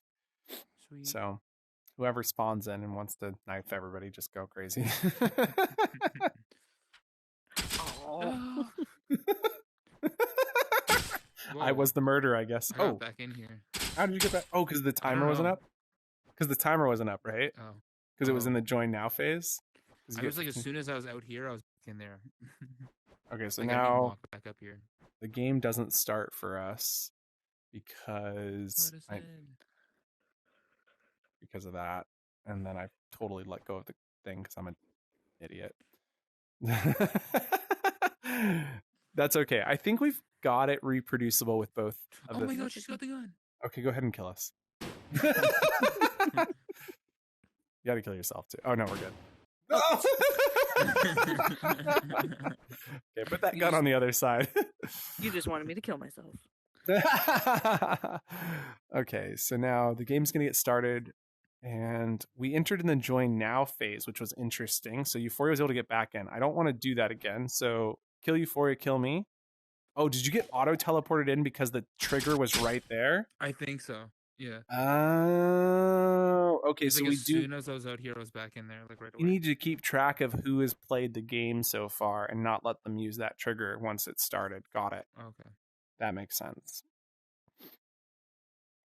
Okay, so let's quickly do those two things that I can think of. So the player lobby manager wasn't keeping track of who had played, So we're going to create a new list of players called is in game, and press confirm. Now we need to make sure to clear this out so we don't run into any other bugs. We're going to add the clear is in game. I did want to rename this this to be players in trigger. So we're going to delete players in game and rename it players in trigger. It should be a simple replace. We'll call this players in trigger. Press confirm. And now we're going to go and put that wherever players in game used to be. There we go. There we go. There we go. There we go. There we go. There we go. A lot of these to replace, but it'll make a little bit more sense. There we go. There we go. And there we go. Okay. Now that is cleared up. So now what we need to do is make sure that players who have entered the game get added to this list of is in game. And that happens when we send this list of players off. So we're going to start by choosing the people who are the most. So we're going to start with set is in game to be all of the innocent, because that's the longest list. And then we're going to quickly add to list everybody else. So we'll go and click down to list. First, we'll add the sheriff to the list, because that's easy. Do the is in game list, and then we need to quickly while loop through the murderers. Dun, dun. Trying to think of it. I guess we're going to do it this way. So iMurder has gone up. So that tells us how many there are. So if we say, well, iMurder is greater than 0, while iMurder is greater than 0, since we were using that value just a second ago, and that's now the length of that, we can then say, while iMurder is greater than 0. Oh, wait, that's not what that is. Never mind. So what we'll actually do is immediately here set iMurder to be the length of that list. So we'll just go grab the length of list and length of murders. And then that's what I was wanting to use, so that'll work. We'll create a new comment here just to break this apart and say create list of all players in the game. Okay, and then while iMurder is greater than 0, we're going to go through the list of murders, and we're going to start by setting it to be -1. Set iMurder to be iMurder -1. Man, I am so excited to keep playing this game. Even just the little bits we've done have been quite a bit of fun. Yeah. I know it's gonna be so fun. Add player to the is in game list, and we're gonna go get item from list. And so this is kind of the inverse of what we normally do here. So we're gonna get item iMurder from the murderers list, and so we know that the murder list is going to be maximum of 3, and therefore this will be 4 at some point. The length will be 3 maximum. We then know that 3 is greater than 0. 3 comes through as -1. We know the person at index 3 is actually, the person at position 3 is actually at index 2. And therefore, when we get them, we're getting position 2. And then this goes down. 2 is greater than 0, comes through as 1. 1 is greater than 0, comes through as 0. When 0 comes through, it's not greater than 0. So it stops running. So we don't try to go to -1 or anything. So we've now added all those murders to the is in game list. We scroll up to the when trigger is entered by player, and we're going to add one additional if statement, which is just like, oh, there's the power thing.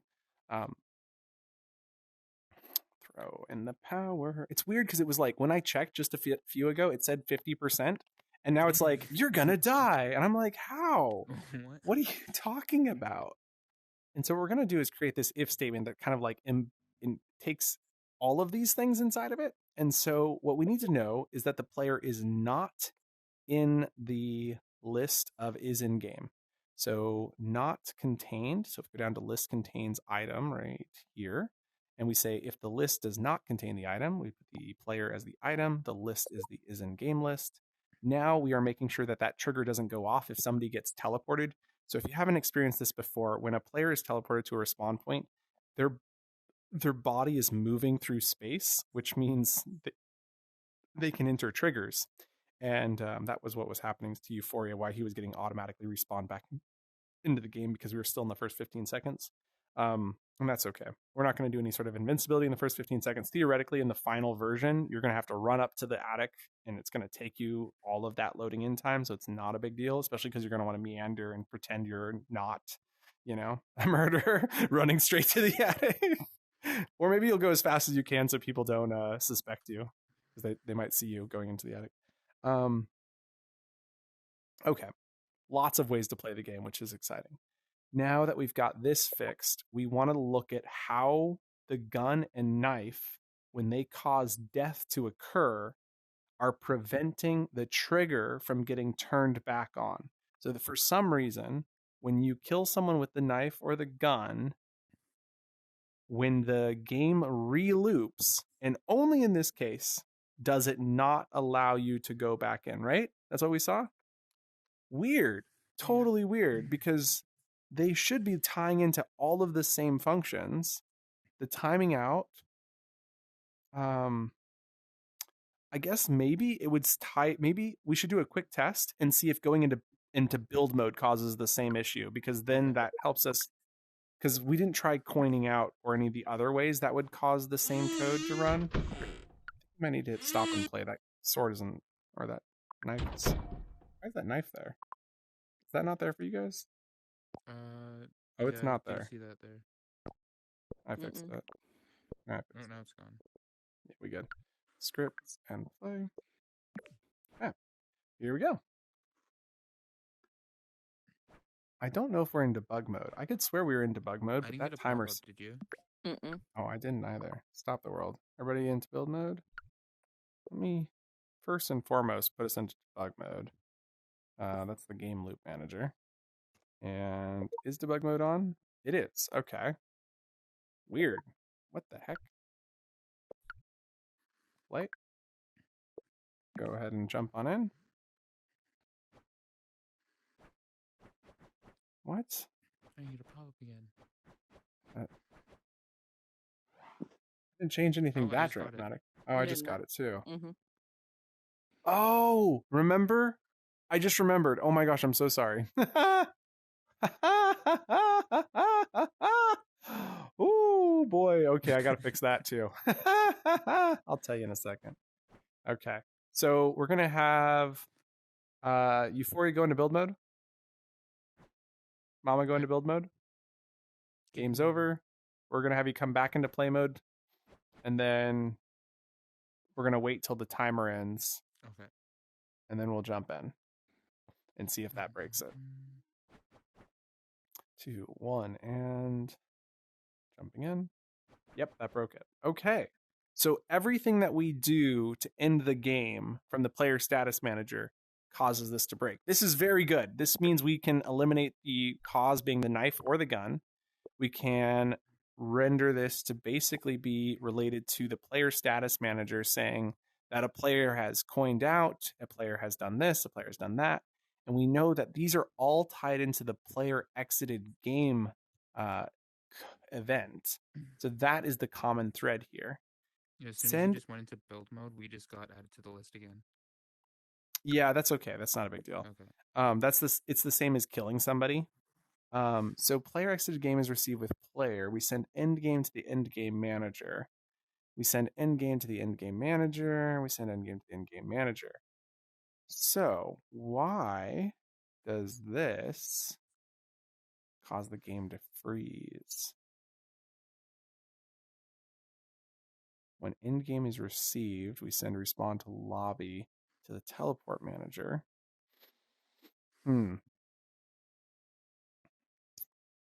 Let's Let's see.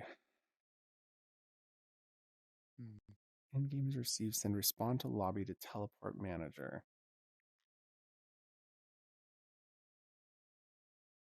It's got to be tied into the end game manager getting this event. But isn't that how the rest of the world ends the game? So if we did, what are the other ways that worked? Waiting for the timer to end? Is that the only way that worked? I think so. Oh no, it's if we get in fast enough, it works. Mhm. It's related to the fact that the second time the trigger isn't enabled. Does the Somehow. trigger turn on off and on? Or is it just like think we were on a list still or Nobody's in the list. Let me look at the code on the or maybe player they just lobby wrote the manager. Boolean that doesn't flip back? So you're right. There is nobody in the list. So when this thing goes through and says start failed, it sends start failed to the game loop manager with players in trigger, but there's nobody in the trigger. So was start failed potentially part of this? Start failed. So go to game loop manager, and where we would normally send start failed with players waiting, set is ready up phase to true. So it's probably related to this code right here. Great job, Euphoria, getting me right in the right direction. I was gonna go in circles before I found this. Is ready up phase is set to true. Clock is set to ready up time. iPlayer is set to players waiting. None of this code is going to run. We send timer loop to self to get this going again. But because the game never ended using the game end, we aren't sending the ready up phase, which is what would have been required. So, query is, do we just throw the end game into this code here? And if we do throw the end game into this code, so send end game to the end game manager. If we do that, then we know we're going to receive end game again. And when we receive end game, where is that? That's going to happen right here. We show a pop-up that says game over, but that's not necessarily needed.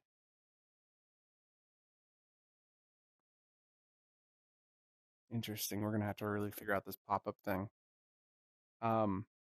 Let's not do pop-ups here because I think it's overcomplicating this. We're going to delete pop-ups and delete this pop-up. And I think we've got pop-ups up there, so it's not like we're losing anything at this point. So we'll delete that. So when in-game is received, we are always going to set is ready up to true. We're always going to set the clock. We're always going to send timer loop to self. Basically, what we're saying is that this is what happens when the game ends. We need to announce a winner. That's not going to happen here. We're going to do that somewhere else. And because of this, we know that when the start failed event happens, that we don't need to set is ready up to true, set the clock, because we're going to send the end game, which is going to cause all that to happen. So we don't need to send timer loop. I think we've now linked it all in, so this should work. But what I'd like to do is also get us more information about who won.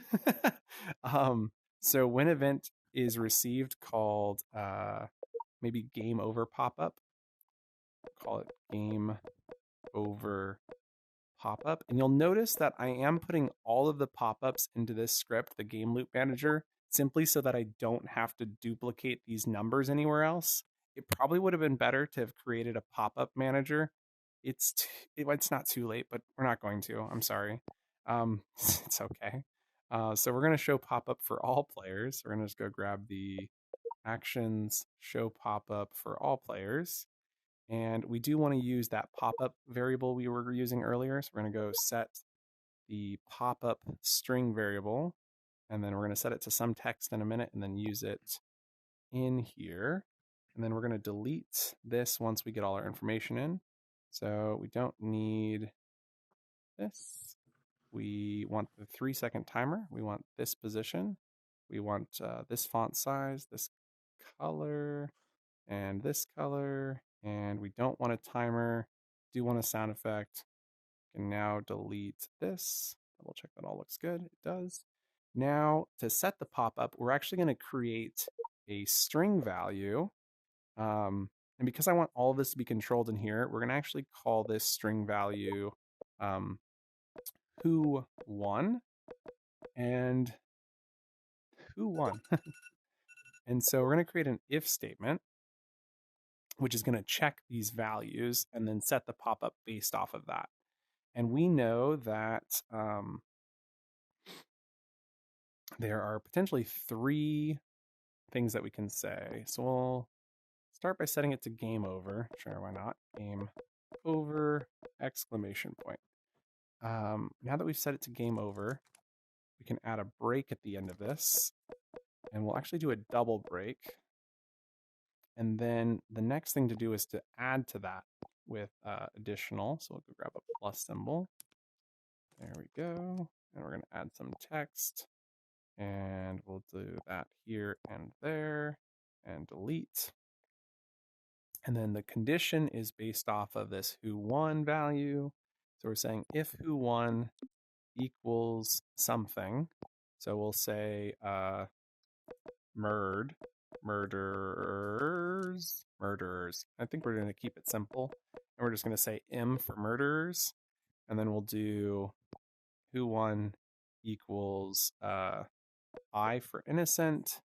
And then we'll do another else if, which is if the sheriff won or detective.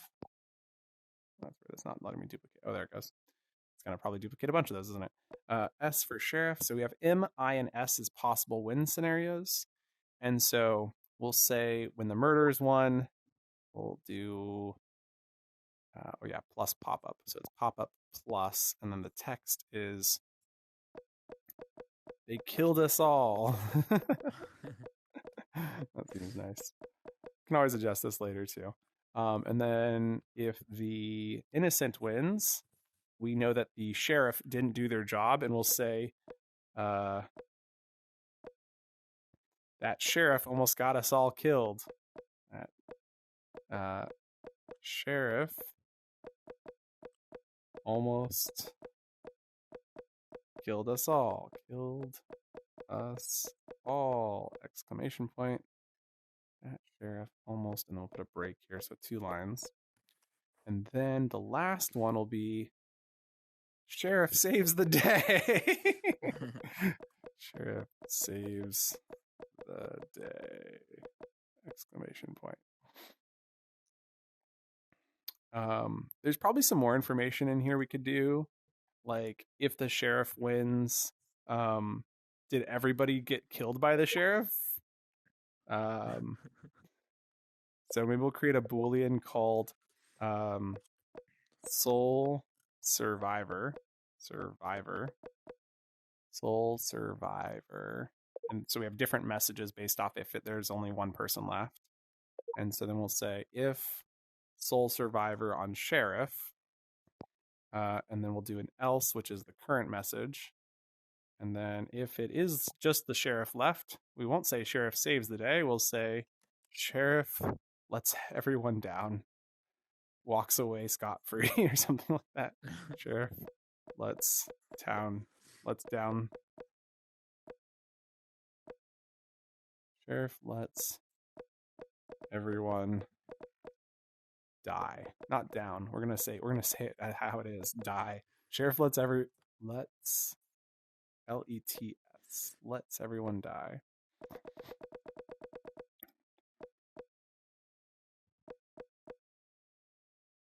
Sheriff lets everyone die is sole survivor. Sole survivor.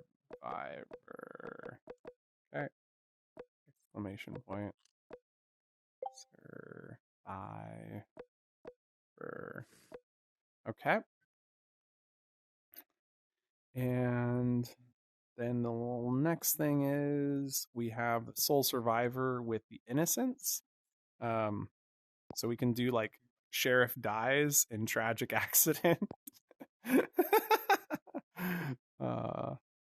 Because we know if the innocent wins and there's nobody else left, that the sheriff must be dead. So it says sheriff dies in tragic accident. And you know what we could do is we could get the player's name if it is a sole survivor. Sheriff dies in tragic accident. And then we could put somebody's name in here and it'll say survives to tell the tale. Okay, so we'll get new parameter for player. And this will be sole survivor. Confirm. Except for those have the same values. We need to change that. Create this player called the survivor. Press confirm. Who won? Sole survivor, the survivor, and then we'll grab another set 2.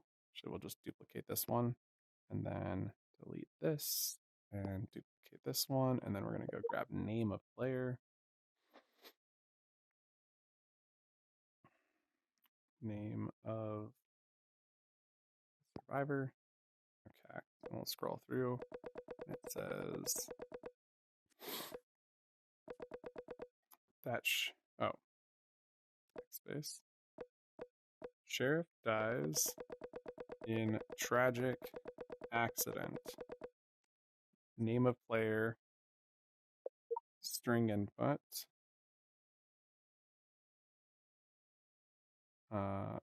Space. Solely survives to tell the tale. Okay, let's see if I can get this right. I think it's a little too long, so I'm trying to make it less wordy. So it says somebody,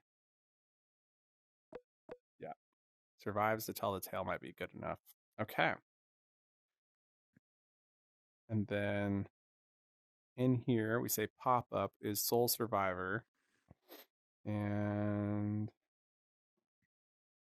what does this say? Can we make this into 2 pieces? Everyone dies. Sheriff lets everyone dies. Oh, we can put the name of the sheriff at the beginning. So we can say name of player. Since that's the name of the sheriff, so it'll be called so and so. It'll be like Lake 05 Sheriff or Sheriff Lake 05, right? That makes sense. We'll delete this part, leave a space, put a comma, question mark, Sheriff Lake 05 lets everyone die. Not saying I'm going to let everyone die, guys. Okay, don't get the wrong idea. Set pop up to be pop up plus string input, and then we'll add the word sheriff space. Name of player is sole survivor. Okay. And then the last thing we've got here is if the murders win, they killed us all. We can say somebody was arrested, or no, is still on the lam. Yeah, we say they're on the lam. Okay, so this goes into the else. This one goes up here, and then they killed us all. So and so. So we go add a break. Is still on a lamb. Is it spelled like L-A-M-B, like an actual lamb? And why do they say that? Why is that a saying? I've never heard that saying before. What? You've never heard the saying? No. Well, I'm Yeah, it's glad just- to hear I mean, that. somebody's Mama on the did. run. Yeah. Oh. Okay. There we go. So we got a bunch of different settings all tied in here. Now we need to just send game over pop-up with this value from the player status manager, which is going to know what happened. And so we need to, at the very end of this, send an event whenever we send the end game event, so we're going to send this event to not the end game manager, but to the new. I guess we could send it to the end game manager. Do we have to send this value to the end game manager anytime we end the game? No. Okay, so we're going to create new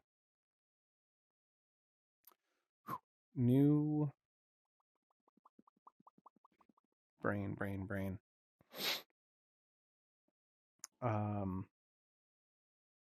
Object variable called game loop manager. We are going to wrap it here after we get this test done, as it's getting late, and obviously my brain is getting ready to shut down for the day.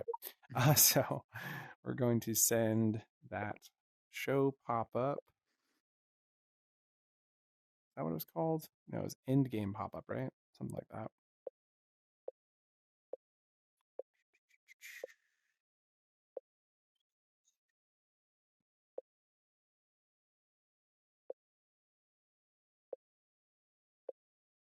Could be show pop-up.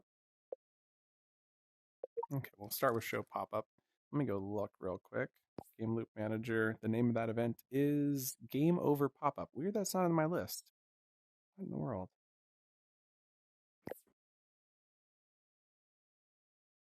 Check one more time. Oh, there it was. I just blind. Okay, so in this case, the current murderers equals 0, so we end the game. And so when we end the game with the murderers equaling 0, we know it's either the innocent or the... so we're going to just write a comment in here. So we're going to say, in this case, we know that it is either innocent or sheriff victory. And we're going to have to do all the stuff in a second. So then up here, we have current innocence and sheriff equals 0, which means we know for sure that it is a murderer victory. So I think that's the one we want to start with. If length of innocence, if player equals sheriff, the sheriff just died, then we also know that it's a murder victory. So I kind of want to do this sending the pop-up at the end. So I think what we're going to do is create an if statement at the very end here to make this a little bit cleaner. And we're going to say if end game. We're going to create a Boolean called end game. Press confirm. And then we'll say if end game. We also need to reset it here. So I think we can actually just reset it inside of this. Set end game back to false right here. We don't even need to use it anywhere outside of this event. So if end game, set end game to false. We're going to move the sending of end game into here, and we're going to set end game where end game was up here. So set this to true, duplicate this to here, and delete this, and then duplicate this to here and delete this. And so what we need to do is know who the winner is. We know that's a string value, so we're going to create a string called who won. Press confirm, and we're going to set who won and next to all of these booleans. And in this case, we know that this was the murderers, so we'll just go set it to M. Who won to capital M. And then right here, we also know that this was the murderers. We can drag this down into here and delete this. We do need to set this to be I or S, which we will in a second. And then the game loop manager is sending 3 things. The first one is who won, I believe. We quickly take a quick look at our loop. We first send who won. The second thing we set is if it's a single, so sole survivor, and then the survivor. So we'll go back into our here and create another Boolean called is sole survivor. Is sole survivor. And then we'll create a player called the survivor. The survivor. Press confirm. And so what we need to check is if there's only one person left. And so in the case that I or S is victory, we want to know if I or S equals 1. And it can't be and, only one or the other. But or allows for both to be true. So we want to actually add them up and say, does the sum of that equal 1? So we're going to start by getting the sum of I and S. I'll grab the length of list for both of these current innocents. And, sheriff isn't a value, is it? Sheriff isn't a value. So innocent or sheriff victory. So what we're going to do is create a number called count survivors. That makes sense. Survivors, count survivors, press confirm. And we're going to start with an if statement that isn't this. And we're going to then say if the sheriff doesn't equal empty, because you remember we were making sure to, so if sheriff doesn't equal, let me just rewrite this. Okay, if the current sheriff doesn't equal an empty player, then we know that the sheriff is still alive, so we set the count survivors to 1. Now, in this exact same spot, we are going to set the survivor to be the sheriff, because if the count survivors does equal 1 at the end, then we know that it was the sheriff. Okay, but that also means we need to clear the count survivors at the beginning of this. We're going to go to the beginning, set count survivors to 0. That always starts as cleared out. And let's keep working backwards for now. So we set count survivors to 1, set the survivor to current sheriff, and we also kind of want to know who killed who, which is part of the fun of figuring out, was it a stab or a knife and all that, which we'll get into in a second. So we got I or S victory. We're first checking if the sheriff is empty. We set count survivors to 1, set the survivor to current sheriff. We actually want it to be +1, not 1. Let's actually duplicate this, grab the plus symbol, and set count survivors to count survivors +1. Try again. There we go. Delete. Okay. So now that has worked.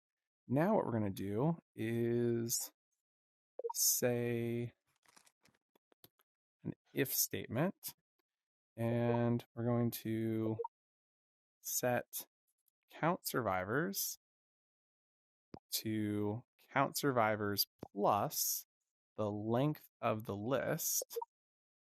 Right down here, we've got length of, where is it? Length of the innocents. So we're going to know how many innocents are left. And now that count survivors has gone up, we're going to then say if the number of survivors equals, if count survivors equals 1, then we know that the remaining survivor is in the current innocence list. Or is it?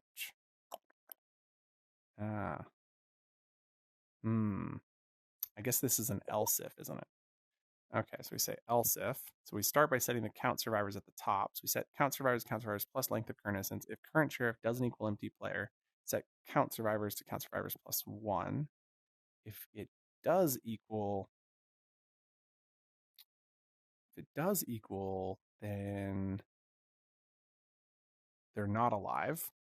And therefore we run the else if, which then says if the count survivors is equal to 1, then we know that there's only one remaining survivor in the innocence, and therefore we can set the survivor to be whoever is at index 0 in the survivor list. So we'll go grab index, get item from list at index of 0, And that's from the length from the current innocence list. Okay.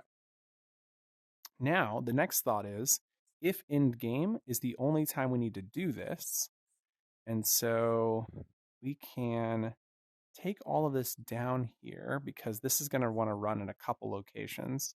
So we're going to start by doing this right here in the end game. Boom, boom, and boom. So it says if end game is true, then we're going to do all this math. And so we've set count survivors to count survivors plus length of current innocence. And if current sheriff doesn't equal empty, if count survivors equals 1. Now, if count survivors doesn't equal 1, then we know the murders have won, which is interesting because we hadn't thought of that earlier. So if we use an else statement here, we know if the sheriff is dead and there's survivors, it's an else if. Else if survivors equals 0, meaning there's nobody alive, then we know the murders have won. So we're going to bring down the set who won to M down into here. So we kind of like limit the number of places we need to have this code running around. And we're going to delete this and delete this. So we've set the end game scenario. We're now checking all the values from these lists. So we don't really need to do anything else up here. And so because we know that these are checking to see if it's a murder, if who won is the murder, we can then run an additional if statement inside of this else if, which says if the length of the murderers equals 0 or equals 1, then we know we have a singular murderer left. So if length of the murderers, it's weird having a video series that has the word murder in it this many times. I kid you not, it's so weird. If length of current murders equals 1, I guess you have Murder Village, but for me, it's weird. If length of current murders equals 1, then we know that we can set the survivor to be get item 0 from the current murders. Now, in a few of these scenarios, we have determined that there is a singular survivor, which is a Boolean value that we need to set that we haven't set yet. So is sole survivor is the Boolean, and we can go and set this. So the idea was to set this by using the length of the survivors. So if we set count of current survivors to be +1, we know that will actually be 1 no matter what, but we're going to keep it like this just to keep it clean and simple. We can then say set is sole survivor to be if the count survivors equals 1. Come on, do the thing. There we go. So if set is sole survivor to count survivors equals 1, now that takes care of that Boolean for us. And then the sole survivor has been set either to be the murderer, the survivor, or the sheriff. And that should take care of all of the logic we need to get this to work. Now the game over pop-up does need to be tied in correctly. So we go to the player status manager, opening this up. We'll notice that we need to send an event to the game loop manager, which is running on the text object over there. So we'll go grab that. That was a lot of logic, and there's definitely a lot we can do to like keep adding more information and kind of make the ending a little bit more interesting. But this is a good start. And the thought that I had though was on the game loop manager, we did previously have one that said time is up. And so game over pop-up is currently all about it is all about the players. So, sorry, my brain isn't fast enough to explain what I'm trying to say. What I'm trying to say is we also need an instance where if the time is up. So we've got M, I, and S. I don't think we typed in M, I, and S on the last one. We need to go do that. Okay, but first, we're going to have another equals for is T, meaning time is up. So if equals T, we know time is up. And then we're going to just set the pop-up to be time up. So I'll go ahead and delete all of this and just change this to say time is up. Comma, try again. No, I will just put an exclamation point. Time is up. Exclamation point. Okay. And then we want to put this as an else. So none of this code will run. So I think we just type in else if, and that takes care of that for us. We do have to move this up and then move this up and move this up. But now we can delete this and everything's tied together correctly and the pop-up works still. So now we have a scenario where time is up. And to get this to go off when time is up, we go up to where the time ran out, which is right here. Send end game when time equals 0. We also want to send an event to self. So I'm just going to say to self. This isn't in game. This is the game over pop up. Where is it? Game over pop up, which needs to be sent with the string value of t. I'll go ahead and type in the capital T there. And we do need to throw in a Boolean input, which is false because it is, and server player just to fill out a player. These just kind of make sure the parameters are filled out exactly the same. They're basically like empty or null values, sort of. So show game over pop-up, T is capitalized, perfect. So then what we needed to do was fill out the M values. So if we go into our player status manager, I forgot to fill these out. And to fill this out is a little bit difficult, but I think we can work our way backwards. So we know the murderer is set to M if there are no other survivors. So that makes sense because the murderers can only win if everybody else dies. The innocents, it says else if count survivors equals 1. I think we start by default saying that the innocents win by default. And so we will override this if there are no innocents left because it's just the murderer. And we say if the current sheriff is not empty, we can set the sheriff to have won, but only if some other condition is true, which we're going to go and determine, which is who fired the gun. So if we go into the we're going to create a player variable called, actually, better yet, there's only going to be one gun. So we're going to create a new object reference to the gun. So we're going to call this the gun. Press confirm.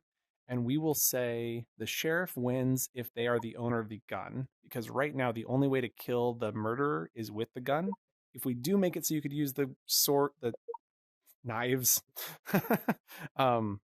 then maybe we'll have to change this logic up. But for now, if the owner of this gun, which we can get from the actions tab, there's a section in here called owner of, which tells us who is holding the object. So if the owner of the gun is the sheriff, then we know that we can give them the win. Otherwise, somebody took the gun from them and took care of business. You know what I'm saying? So cool. So that takes care of that.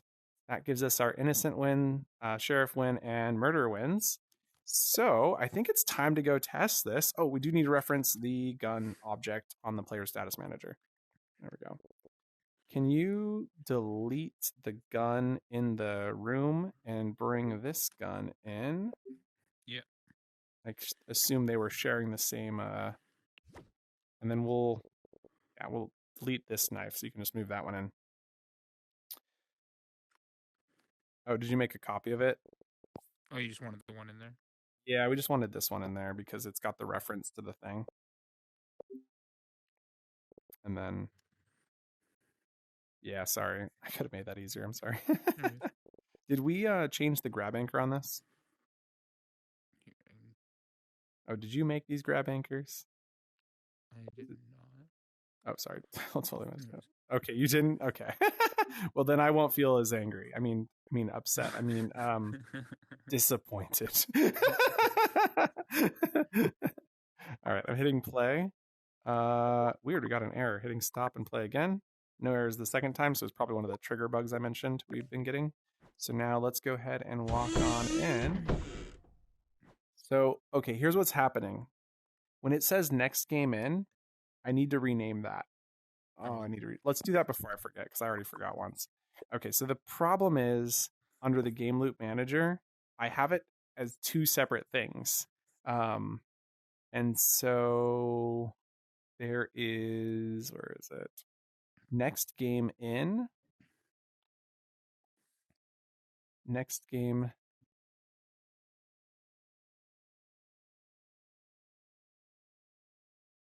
I'm going to change this to be like prepare for the next game, or something like that.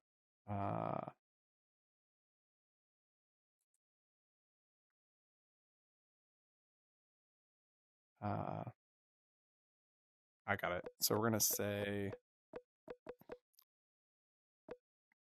queue open. What would you call a queue for a game? Like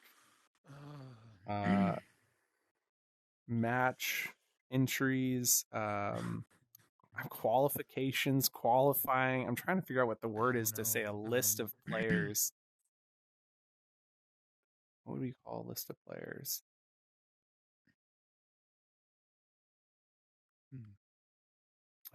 Let's say prepare to join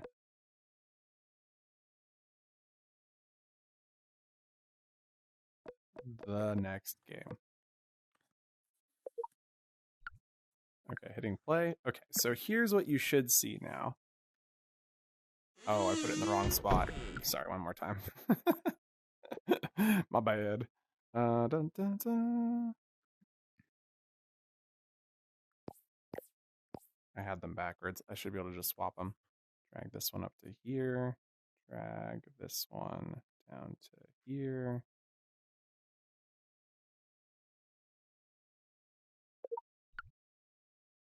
Right. Okay, good. Okay.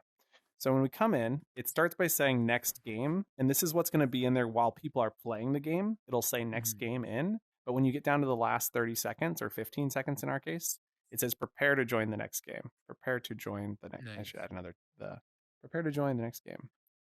Prepare to join the next game. Oh, that does read right. Prepare to join the next game. Hey, Mama, you alive? I don't think she's here anymore. I think she. Oh no. Okay, we're gonna have to pull in.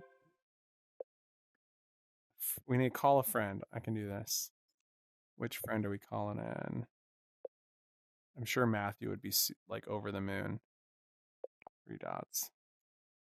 Add to party. Oh, I added the wrong person. Well, if they accept.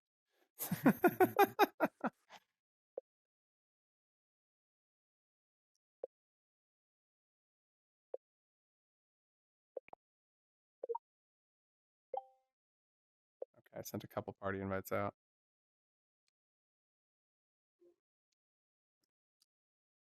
Go to... Oh, I'm not the creator of the world. Oh. I can't add jesters. Hello? Hey. Yes, Uncle Daddy Legs. I could use a couple testers for like the next 5-10 minutes. You guys want to come test something out with us? Yeah. Sure, yeah. Sweet. Okay, I'm gonna switch accounts so I can add you as a tester. I'll be right back. Okay. Euphoria, did you get into the party? Yep. Okay, cool. So when you see Vidyuu hop online, add me to the party. Okay, I'm in another party with Cray and all of them, so I'm gonna leave this party, but I'll come test with you guys. Okay. Thanks, Haley. All right, guys, we are recording. Have fun, Matthew.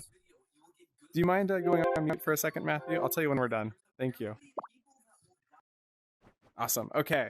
So the plan is I'm going to quickly hit stop and play on the world. And we're now going to do some testing. And hit play. There we go. So now we should be able to stand right here. And very soon we're going to be able to hop in and try this out. Be aware that you do not want to touch the knife. The knife will accidentally kill you if you just accidentally walk into it. It's not set up to work. It's just... But Euphoria and I will try and like kind of do a few different tests here.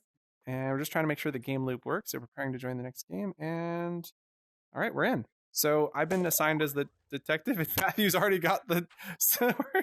So the first thing we should do is try a detective win as the sole survivor or multi-survivor. Oh, Euphoria was Sheriff saves the day. Oh wow, lucky shot. Yeah, lucky shot for real. Okay, so I just noticed a bug there, so I'm gonna go quickly fix it. I'm gonna stop the world. I can't believe I got you on the first go. That's crazy. So in the game loop manager, I accidentally had it so that the timer was showing. So we're gonna turn off the timer. So now it won't. It'll look a little bit cleaner when we end the game. Okay. I do love the sheriff saves the day thing. That was pretty good. I kind of am curious if we should have it say the name. So it says Sheriff Lakes 05 saves the day. Like, that's worth doing, right? Yeah, that'd be cool. Okay, let me go ahead and hit stop because it's a pretty easy thing to do. Under the player status manager, to get that value, we basically need to set who the survivor is right off the bat to be the sheriff, no matter what. So right here in the end game, we set the survivor to be the current sheriff. Oh, I guess we're already doing that if it's not empty. Oh yeah, so we already did that. So then if we do in here, go back to the game loop manager, then over here we will know that that's the sheriff, so we can just add the sheriff in. So it says sheriff saves the day. So now we just need to duplicate this. So we duplicate this one down, duplicate this one down, and then delete this section, backspace and spacebar. And now it says Sheriff Lakes 05 saves the day, or whoever the sheriff is. And let's go ahead and try that out. So script and play. So now we're going to go ahead and walk up here. Now, again, just don't grab the sword or the knife or the sword. I can't tell what it is. I'm so confused. And so the plan is whoever loads in as the sheriff, meaning you stand in front of the door and you've got the gun, you're going to be the one to just shoot us. So whoever becomes the sheriff, it's going to be random, and we'll let you shoot us. Start by shooting Euphoria. He's the most sus. Oh, it wasn't him. Oh no, it was me. Game over. Sheriff Haley saves the day. Okay. Yeah, nice. That's cool with the name in it. I think we need to break it after the name though, because it was a little too long, and there's a lot of people with longer names. So I'm gonna go add a break there. So it's gonna say Sheriff saves the day. Go add a backspace and then put a break. That looks good. And then let's go into this one and also do the same thing. It'll say Sheriff Haley. We won't read the rest of that. Let it be a surprise. Okay, and if that works, we're going to go ahead and try this. We're going to do the exact same thing.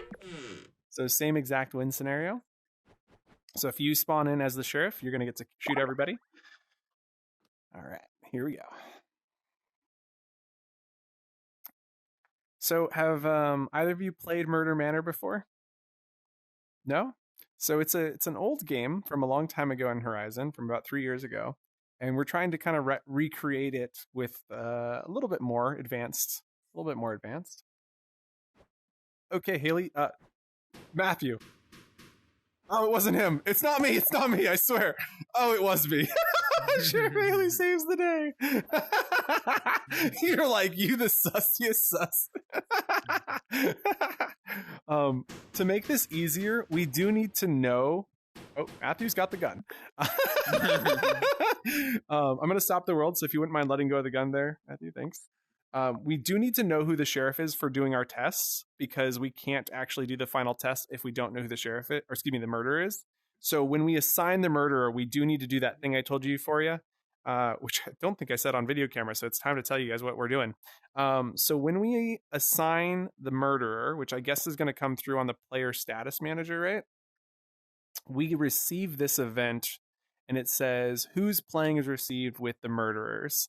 And so what we want to know, we need to send a pop-up that says the murder. We have to send a pop-up which we know that all pop-ups are currently being handled by the game loop manager. So we're going to send a you're the murderer event. So you are it is what we're going to send. So we're going to send the you are it event to the game loop manager with the list of murderers. And now we can go to the game loop manager, and what we're going to do Euphoria, can you create a really simple script for me that is running on a trigger? It's going to say when trigger is entered by player, show pop-up for player. And that's how we're going to clear the pop-up out. So I'll explain this a little bit more once I get this fully in here. So we're going to create a when event you are it is received. And then that's going to be received with a list of players called current murderers, or we'll just call it murderers. Murderers. Press confirm. We're going to run a while loop to go through them all. And I think we've got this code up here somewhere. Oh, it's a long way up. There it is. I'm going to just duplicate this down to the bottom so we can utilize most of this code. And then we'll delete it once we're done because it's a duplicate. Okay. So then we need to set iPlayers to be the murderers. We then need to loop through the iPlayers and then delete this. So then this will work. And now what we need to do is say they are the murderers, which we're going to use with some red. So previously we were using blue for the background. Now we're going to use kind of a dark red. Point 2. Oh, I didn't mean for that to happen. Let's try it again. Let's see if I can get... Okay, point 2, point 2. Okay, there we go. That's starting to look dark red. Point 9. Can we make this darker? We go down to 0.4, and then we take this. Oh yeah, that's looking good. 0.1. Oh, that is definitely a good dark red for the background. And then we want to do maybe a bright white for the to let them know that they are the murderer. So it'll say you are the murderer, and then we aren't going to show a timer, and we're going to show this for the game length. And so the idea here is that they have the entire length of the game to get to the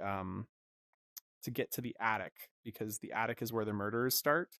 And so we're going to say you're a murderer. You're a murderer. What an accusation to get when you start. You're a murderer. Break. Head to the basement. Break. Or head to the attic. Head to the attic. Exclamation point. Okay. And that should work really well to declare to the player that they are a murderer. And now you've got the trigger. This is for the attic, right? So I'm going to call this attic pop-up trigger. And can you go put a trigger up in the attic? So we've got attic pop-up trigger. When triggers entered by player, show pop-up with no text for 0 seconds. And we're going to hide it behind the player by putting this at -1 and -1. And the size will be 0. And theoretically, that's going to make no... Okay, so now the attic pop-up is part of the murder set. So we're going to put this next to kind of like the knife, I think. We're going to put that right here. And try another round. So we're going to go ahead and clear. Let's stop So and play loud. again. I think what's happening is that trigger is calculating for every time somebody enters it, and then it's adding them all up. All right. I think we unfortunately You lost still start Matthew. with 3, right? Yeah, we can still start with 3. Come on up here, Haley. I hope she's still here. Oh, yes, she is. Okay, we're Whoa. good. Oh. That was crazy. All right. 6, 5, 4, 3, 2, 1. All right. We're in. Okay. So, oh, you were the murderer, weren't you? Oh, man, she was. She killed me so fast. Game over. They killed us all. Haley is still on the lam. Don't kill me anymore, please. All right, come on up. We got a few seconds here. Do you want to bring the weapons in? We didn't get the pop-up anymore. So the pop-up thing... Oh, there it goes. Like, added to queue. Never mind. So definitely do not kill us out here because it causes bugs. So we got to work on that. I haven't seen the pop-up, so I don't know what it looks like. We'll see in a second. Oh, Oh, that looks cool. It does look cool. I haven't seen it, Yeah, so it I looks really good. can't wait to see it. Okay, so if you're the murderer, and we don't have any of the weapons now. Okay, so I guess we're gonna have to wait for the time is up pop-up. Are you running upstairs? Can you even get to the attic? I'm trying to figure that out right now. I think it's right here. Like, this is where it's labeled as attic right now. There, it goes away as soon as I cross here. Oh, nice. Yeah, that red and white looks really good. Sweet. Game over. Time is up. Okay. So let's grab the gun, and I'm going to put the knife back inside. Oh.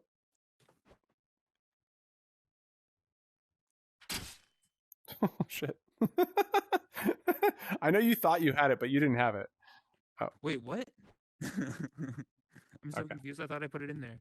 Okay, everybody in? Let's try this again. Watch that knife immediately kills the sheriff. Oh, yeah, ready? 3, 2, 1. Like, so 5 died. Oh, no. What the heck? Did it say, what did it say? It just said removed for me. Oh, you know what happened? We all died as soon as we came in. So let's stand over here to the side. The knife is in a bad spot. We got to stand as far away from it as possible. Okay. Watch out. Don't step back. Oh, my. Don't step back. Don't step back. Okay. All right.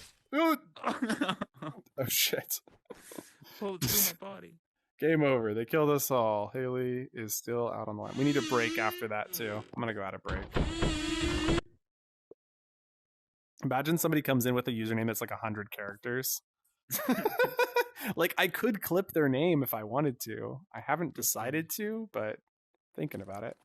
So here we use name of the survivor. Where's the one for the murderer pop up? Okay, here it is. They killed us all. We need to put a break right there. And break. They killed us all. Still on the way. Okay. Let's see if there's anywhere else I need to add a break. There's another one. Break. Okay.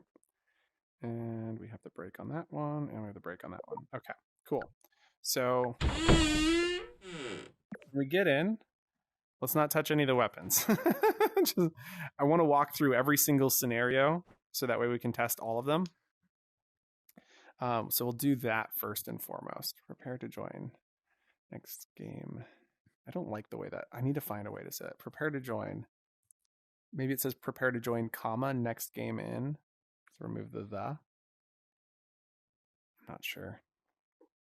Okay, so Haley's got that. You still have the death pop-up? Okay. Yeah. So what we haven't seen is the... So Haley, shoot me, and then shoot Euphoria. Okay. And then Euphoria. Game over. Sheriff Haley lets everyone die. Okay. Cool. So that seemed to work. I didn't get to read the last line, but it was okay. It's okay because it makes it more interesting for the next time you read it. So let's do the same thing. So go ahead and kill me, Euphoria, and then kill Haley next. Because I still haven't seen that darn pop-up. I want to see it. Game over. Sheriff Euphoria lets everyone die is sole survivor. It is pretty funny. Okay. So now we're going... I really want to see that darn pop-up. I hope I'm the murderer. Jeez, am I ever going to get to be the murderer? Oh. Looks like we might have a bug still. We'll have to look into it. I think we're going to look into that next time. I just want to test all the different scenario pop-ups for today. But we might have to walk through again. All right, so we're in. I still didn't get it. So now we've done all the detective killing scenes. So what we need to do now is have Euphoria. No. Euphoria, I need you, since you're the murderer, let's do both of the murder scenes. So we're going to have you kill me and then Haley. We can't do... Game over, they killed us all. Euphoria is still on the lam. Okay, that's good enough. The problem with the murderer one is that... Yeah, come on in, guys. The problem with the murder one is we need 2 murderers, which we can't do until there's, what, 6 people? Oh, I'm a murderer. You're a murderer. How does that Head look? to the attic. Doesn't that look cool? Yeah, it is pretty cool. It's a good color. Okay, so the ones that we haven't done then are when the innocents take over the gun. So we're going to have Haley grab the gun. And Haley, you're going to kill me. Game over. That sheriff almost killed us all. Nice. All right, so we're going to do that one more time. And this time, Haley's going to kill everyone and then the murderer last. Or whoever the innocent is going to... We need the innocent. Okay, so I'm the innocent. She's the murderer. So the murderer gets killed last. So bye, detective. And it says, sheriff dies in tragic accident. Lake 5 survives to tell the tale. Okay, that is pretty good. Those are all of them. I am so fatigued. I know I need to stop now because we're like an hour over. So I'm not sure what like that was. And there's definitely some weird spawning loops that we need to fix. Yeah, we can definitely look into that, though. Thank you so much for coming out tonight, Haley. I will catch you later for you. Tomorrow, maybe? Yeah. Sweet. Yeah, for sure. Awesome. Oh, and we're still getting respawned. Lovely. Okay. I'm sure we can fix it. I don't think it's that big of a deal, but I don't want to go like mess around for 15 minutes and be like, oh, I could have fixed that in 5 minutes if I was fresh. So I'm sure it's an easy fix because it's going to respawn us in 0. Yeah. Alrighty. Bye. See ya.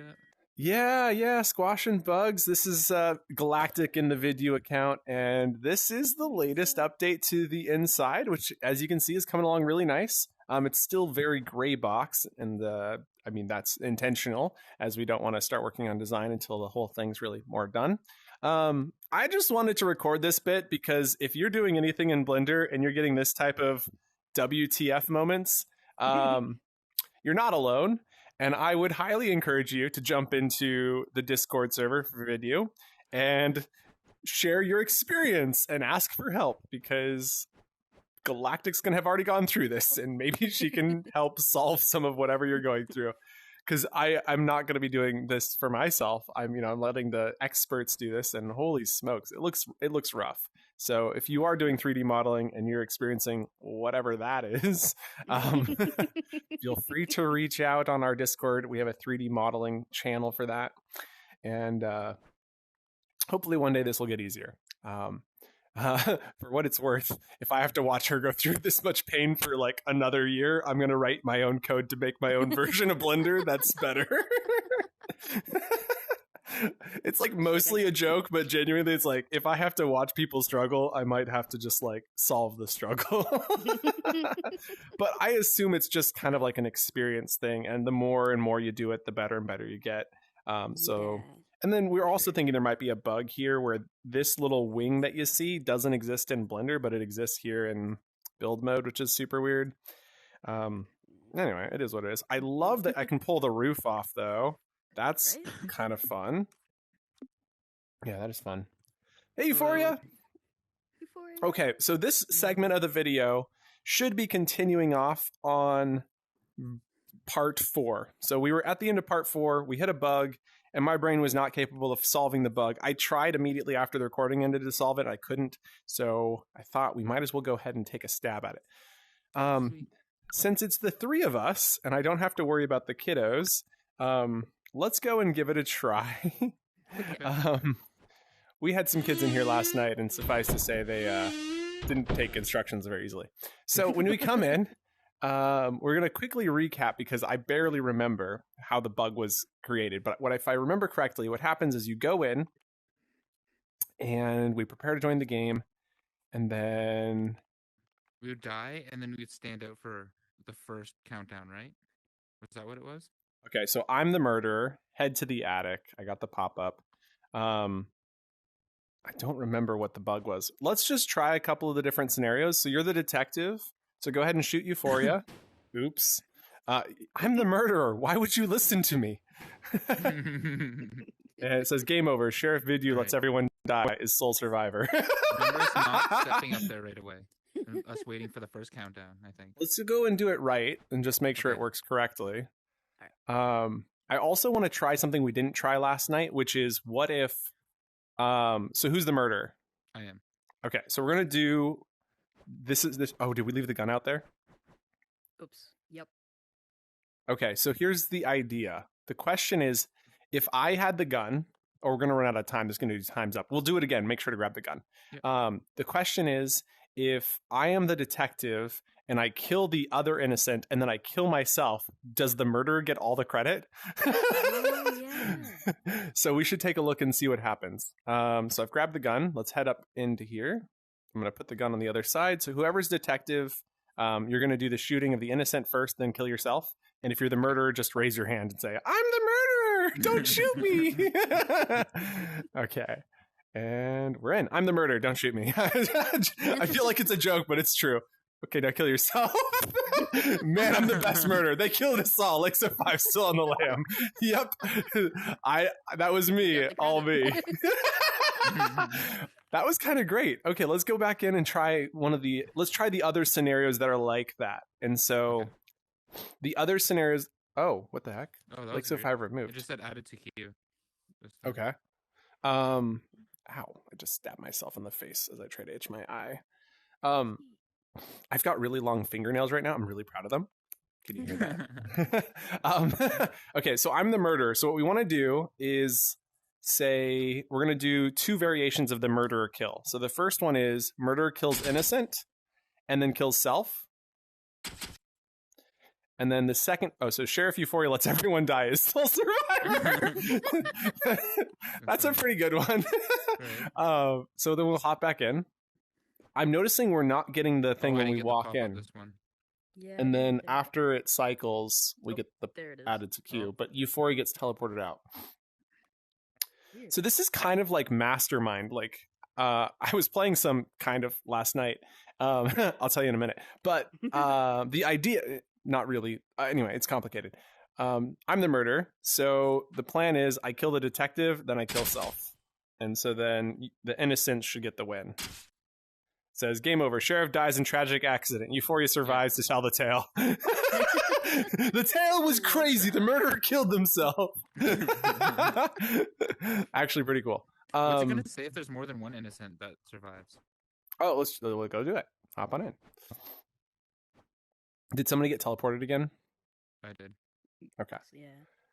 So basically what I'm going to have to do is I'm going to have to take out a piece of paper and start writing down all of the different weird scenarios and what's causing the ending change. Okay, so I'm the murderer. And so the question was, what if all the innocents survive? Right? That was the question? Yeah. Okay. Game over. Sheriff Euphoria saves the day. What did you do? I just killed myself. like, I what I should have mean- saved the day.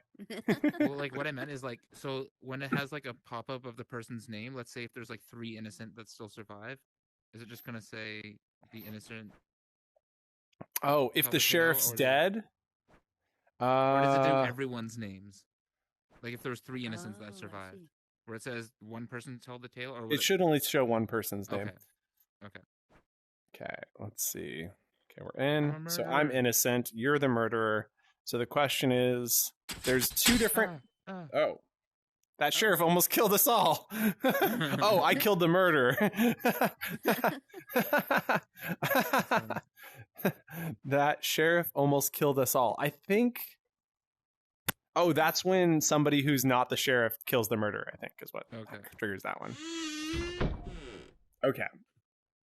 I can read it. There is a specific scenario I can read. Game over. It- They killed us all. Game Loop Manager says, scrolling down, sheriff saves the day, sheriff sole survivor. So if sheriff wins, we know the sheriff is alive.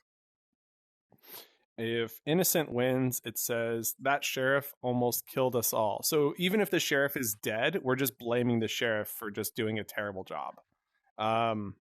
Because the innocent had to take out the sheriff themselves. That's how it. So there's no names involved. Mhm. So it just presumes that we had a shitty sheriff. The incompetent sheriff. Yeah. We could That's use the sheriff's name in that dialogue box if we wanted to, since we do pass the sheriff through pretty much no matter what, I think. Maybe not. I don't know. No, actually, I don't think we do. Anyway, it's okay. So we got to make that bug easily reproducible because I was very confused. So when I say mind, what did I say? Mind, sweep, mind, mastermind? Mastermind. Yeah, that one. Okay, so Mastermind is this game where you basically have a bunch of different colors.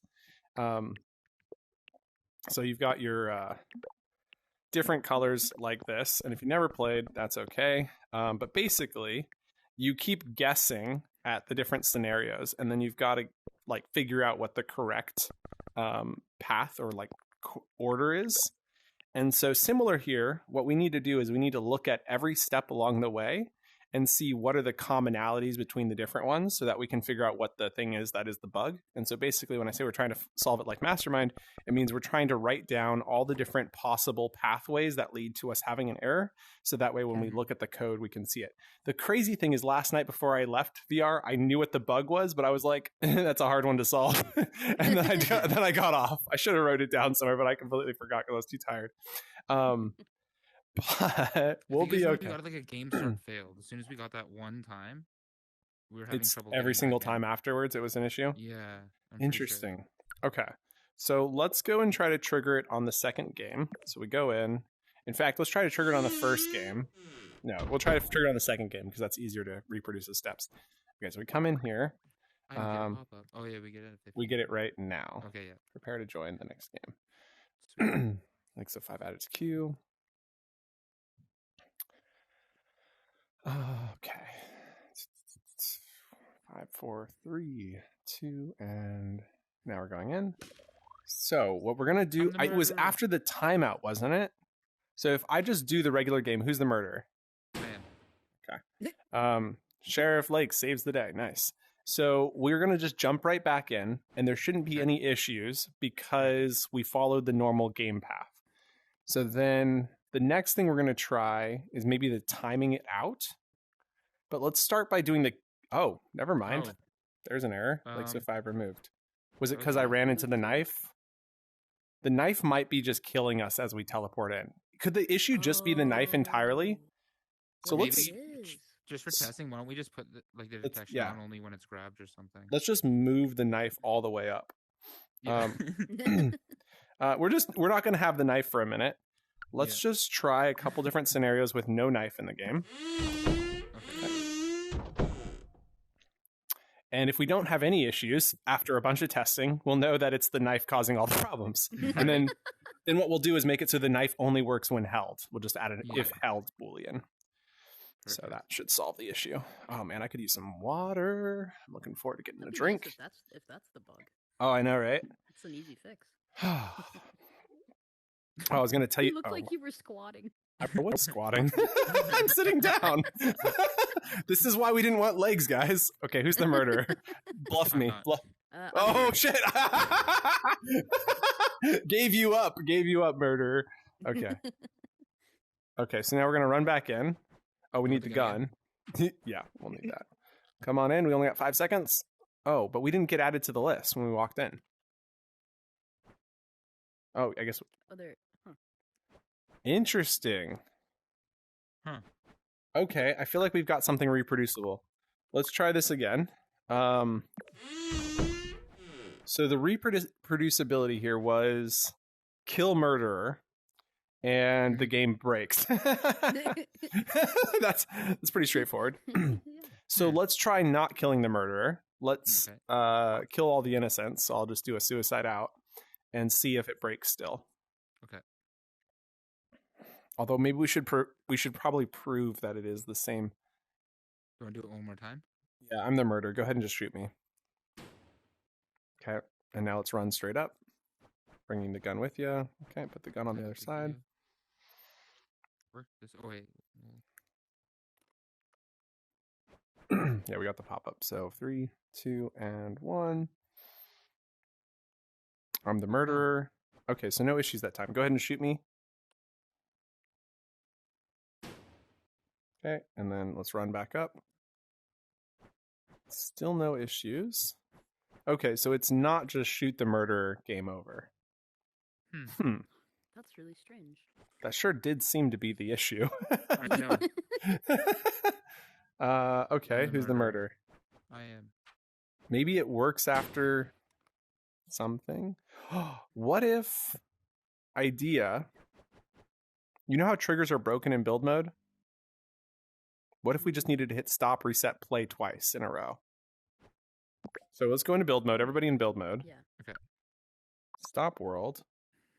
Clear, play, hit stop, play. Okay, so now come in as a regular player. And we'll just play the game over and over and over again. We'll try the murder scenario, then we'll try suiciding out.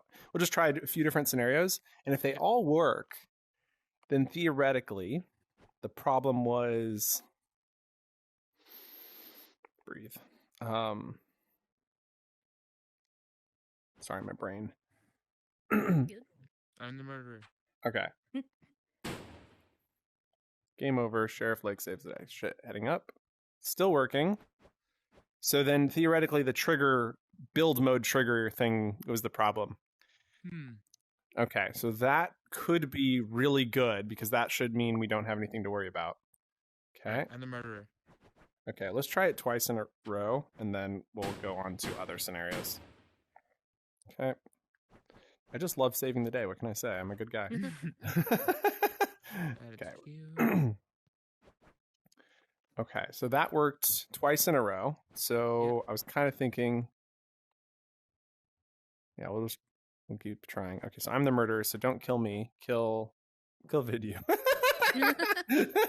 As the murderer, I feel really proud of this. Now kill yourself. You know, I'm a really good job at this. I'm really good at murdering. So still no issues. So far, we're doing great. So then the next thing I want to try is if I exit the trigger and then jump back in. Oh, but I didn't get a pop-up that said left the game. The heck? Weird. Oh, maybe Maybe- that's Oh, it. I wonder if it's on those times. Remember, there's a few times you're like, "Oh, we forgot the gun," and you ran out and ran back in. I wonder if it was during those times it was messing up. Maybe. Lakes of 5 removed. Lakes of 5 added. That time I got added and removed. I'm the Okay. murderer. Go ahead and yeah, just kill the murder. It's fine. Okay. So we Julie. run in. We get Lakes added to queue. I walk away. I don't get removed from the queue for some reason. And then I walk back in. I still don't get it. And I walk away. So... Oh, but it brought you in though. But I'm not getting removed from the queue, which seems to be the problem. That seems like the problem, because I think even in those instances, I yelled out something like, "Wait, I didn't get the pop-up." I'm the murderer. I just like killing.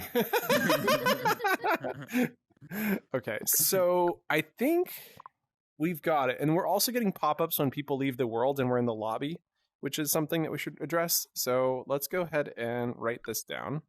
I'm going to grab a text object. So I'm just going to quickly write down some of the bugs that we're seeing. So bug 1 is not... Oh, I think I know what's going on. Removed. We just recently added a Boolean, not removed from queue. And then we had another one, which was pop-up on world exit. Pop-up on world exit. Okay. Because we're causing the game to end early, but we're not clearing those lists. Let's start with that one, because I think that might be the easiest. So if we go to the player status manager, the problem is when we have ended the game, we already know that the game is over. And so player exited game is received, set count survivors to 0. When we get to the end and we have ended the game, if we clear the lists, then it will say players not sheriff. It will say the innocence doesn't contain, that doesn't contain. End game will never have got set to true. So I think this will work. So when end game is received, at the very end of this, we're going to then say set current sheriff to empty and clear the list. And I think that's going to prevent the bug with the whatever I just said. Sorry, brain is slow today, guys. I apologize. Okay, so we clear the innocents, clear the murderers, and now that there's nobody left in any of those lists, when this comes through, we shouldn't get another end game scenario. And yeah, sweet. Next up, oh, wait a second. Player status manager. We set end game to true. Do we ever set end game to false? Wait a second. Oh yeah, there it is. I was like, wait, we gotta clear this. Okay, there we go. That clears it out. So now the next bug, wherever I put that text object, there it is. That is a really tiny text object. That is not helpful. Not removed from queue. So when we go into the player lobby manager, we had just added a Boolean for game started. So when ready up, set game started to false. And then when trigger is entered by player, we said if the not is in game list contains player. So the problem is we didn't remove them from that list when they exited the player. Remove player from players in trigger. We also need to remove player from the end game list. And the query here is what if they're not in the trigger and what if they're not in the is in game list. Dun, dun. I might want to put in an if statement. So if we're still getting well, we'll just add this to be safe. It shouldn't be required, but just in case, we're going to basically make sure that there's a player in the list before we try to remove them. So we say list contains item. So we say, does the players in trigger list contain the player? If so, remove them, duplicate this, and then delete this one, slide this indent, and then say for the is in game list, if it contains player, remove the player. And that removes them when that. Now, if the game is not started, we send show pop-up to player. So we weren't sending the pop-up for some reason. If not game started, if game started, send who's playing, else show pop-up. Was the problem just this? I don't know. We should have seen the pop-up no matter what, though. But I didn't get the pop-up when I exited. Why would that be? Send show pop-up to game loop manager. That could be happening. Set game started to false. When trigger is... It could also be not getting set back to false somewhere else, maybe. We might need to just go and try it out. I'm also thinking I just want to quickly check that the pop-up was finished. Sometimes my mind gets sidetracked and I don't finish my thoughts. So it says... When show pop-up is received, if added to queue, show pop-up added to queue, else show removed. Okay, now that is finished. And then the last thought on my mind is I really didn't like the clock display for when it says next game. It has the word the, so I want to remove the word the. There we go. Now let's go ahead and hit clear and play. Theoretically, this should be a lot more stable. So the first thing I want to test is if I go into build mode, no pop-ups. Okay, I'm going to come back into play mode, still good. Let's head on up. Oh, we got a game. Yeah. Yeah, that shouldn't happen. Removed, added. Okay, the removed and adding is working now, so that's good. Come on in. And now we're in. Who's the merc? Okay. Oh man, my aim is awful. Oh wait, we didn't get teleported out. Huh. Okay. Yeah, you can go into build mode, Galactic.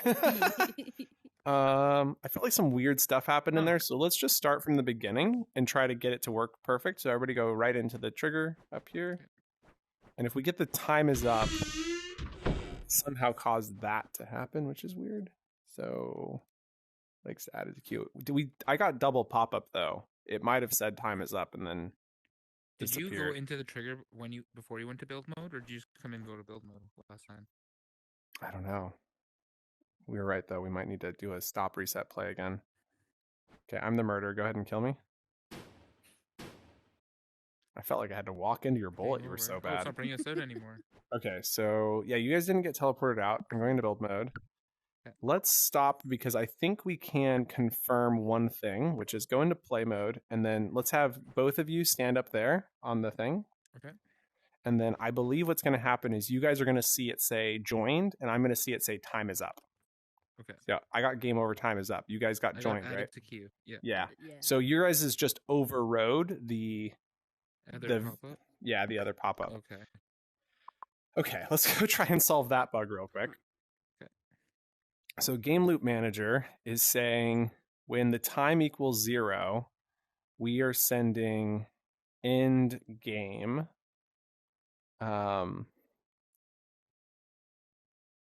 Because theoretically the previous game would have just ended. But what we should instead do is when the world is started, we should start with is ready up phase set to true. And then the clock starts at world start timer.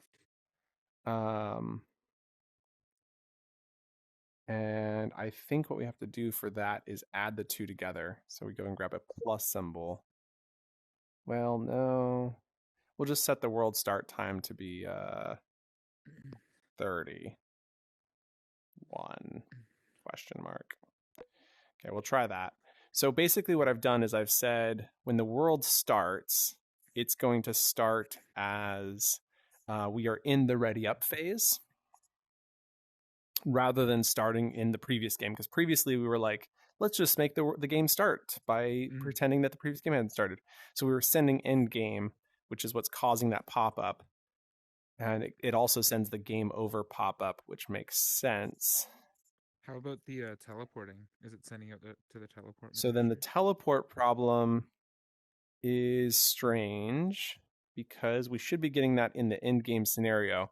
But I think what's happening here is because we're clearing the list. So if I go to the teleport manager, or excuse me, let's go back to the player status manager.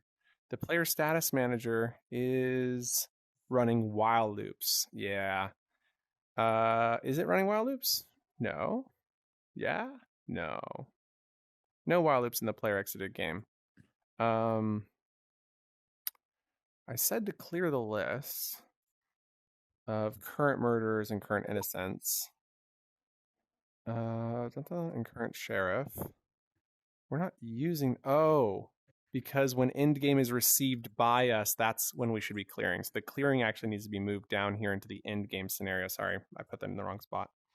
And then set current sheriff, then murderers, and then innocents. Okay. I do that in that order just because that's the order I've been doing it, not because it's required. It's just for my brain. We'll move this back up to here. And I think that's going to solve most of the bugs and play. Let's go ahead and stop and play twice just in case the trigger problem. It's so weird that I keep getting spawned in at these spawn points because they're definitely not set to spawn on world start. Oh, wait, they are. What the heck? Why are they set to spawn on world start? This is... Were they always like that? Maybe? I just changed that one. Okay. I was just double checking. These ones in here are all duplicates of each other, but they don't have it. Okay, we're good. I was like, why do I keep spawning in here? Whatever. Stop, play, stop, play. And one more time for good luck. Stop, play. All right.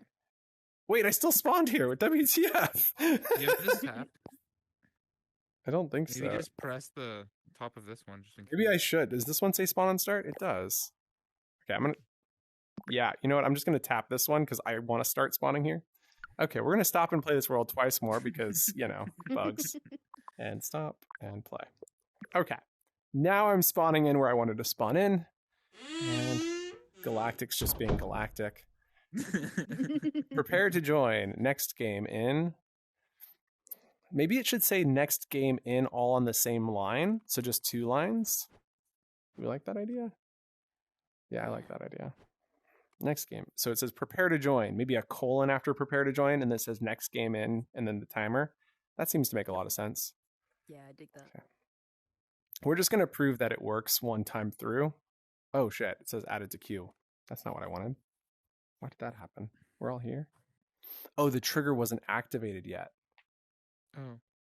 Oh, because the trigger doesn't start as activated on world start because we decided not to do that. Okay, let me fix the text thing and then activate the trigger.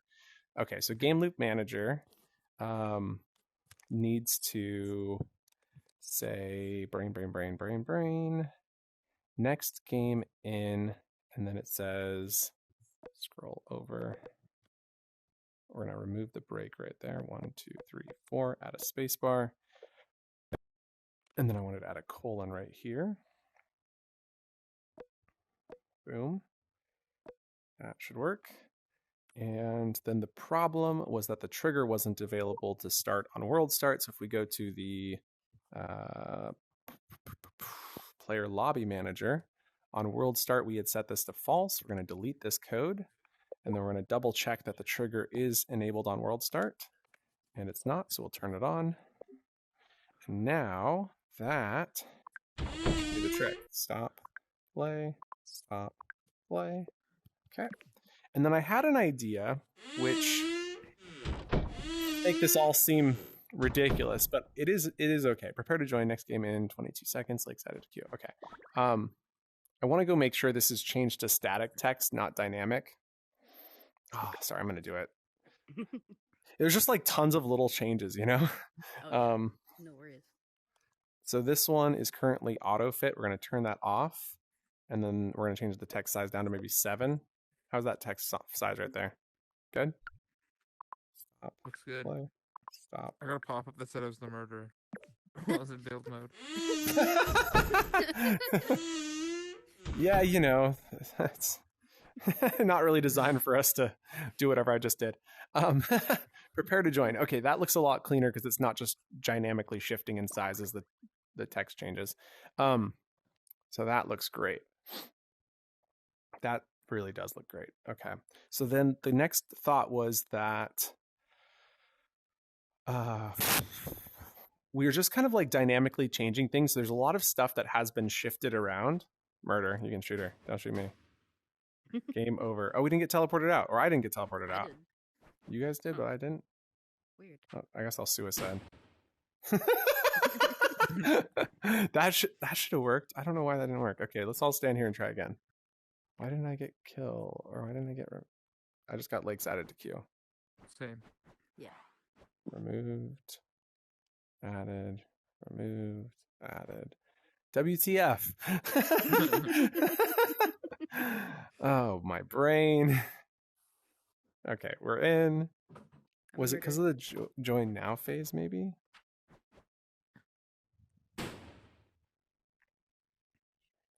Huh. Rude. I didn't spawn out. Okay, so now there's always somebody who's not Doesn't getting care spawned about out. the innocent. You're stuck in there forever. Okay, let's stop the world. Yeah, what in the world is happening there? What I'm trying to say is, like, when we originally started, we were going to have all these random spawn points. Then we spent a lot of time this episode, like, redoing it all so we'd spawn all in the same area.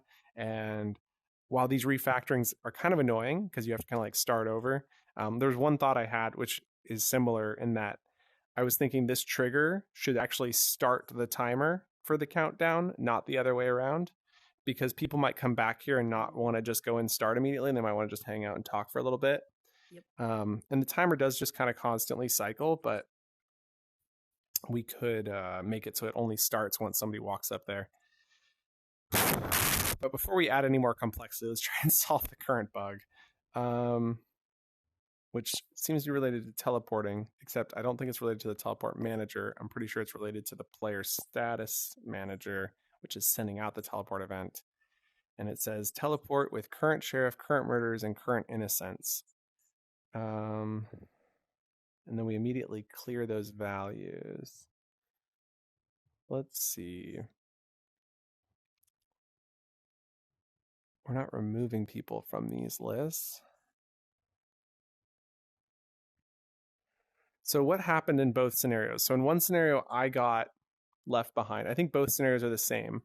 It was sheriff shoots murderer. Yep. Murderer respawns because they were shot. Innocent doesn't get respawned. Sheriff gets respawned because we're just sending their value as a player variable. I think it's related to list clearing in that the lists are getting cleared, but even though they're supposed to be happening after this, I think they're happening before the event gets sent somehow. Hmm.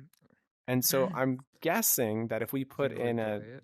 if statement here, and I move these in and just put a false, now this will make the code have more bugs because this was to solve a bug.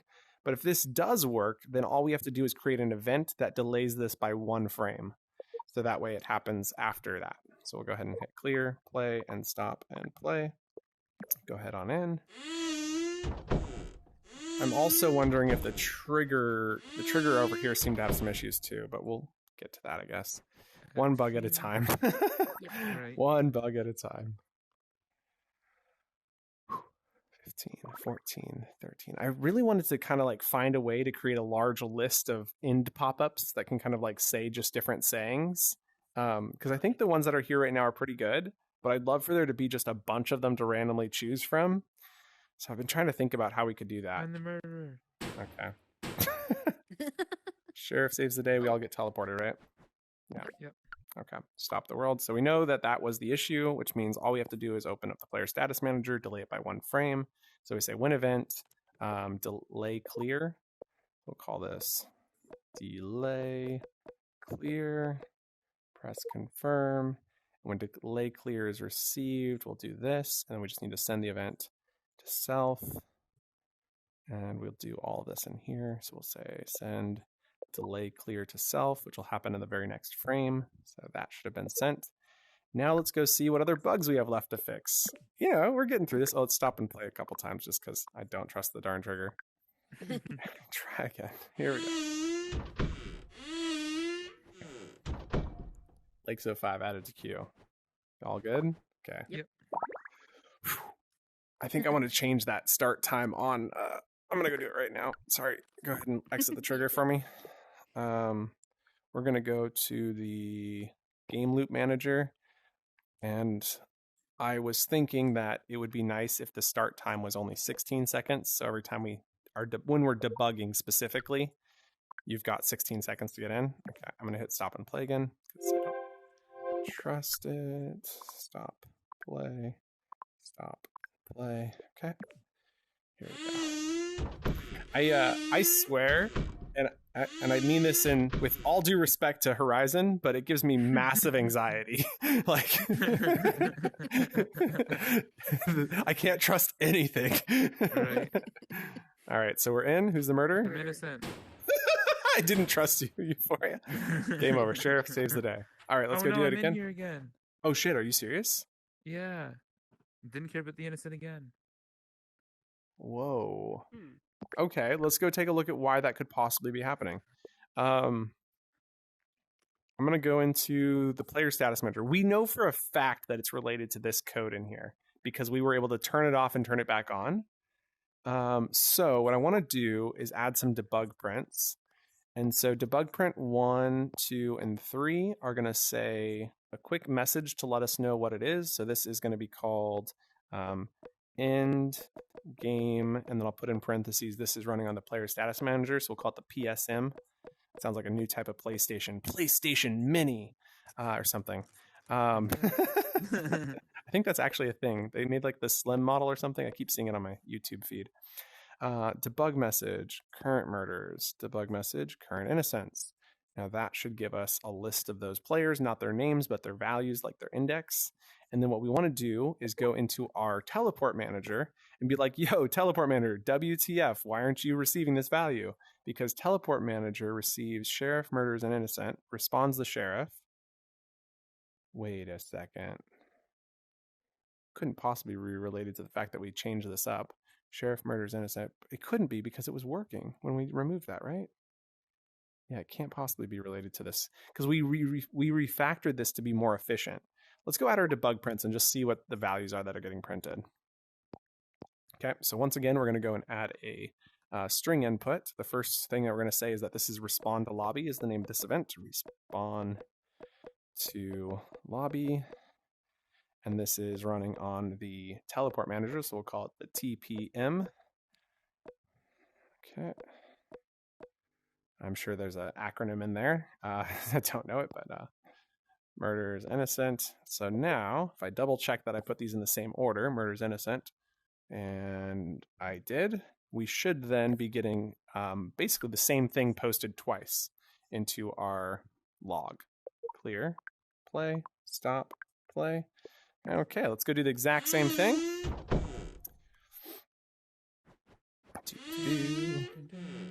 There's going to be like an hour of just debugging, like at the very end of this video. I hope if you're watching this, this is helping you learn processes. I'm the murderer. Shoot me. Maybe. Wow. That was. We're not going to talk about it. So Euphoria is still stuck in there. And if we look, we've got, I'm going to stop the world.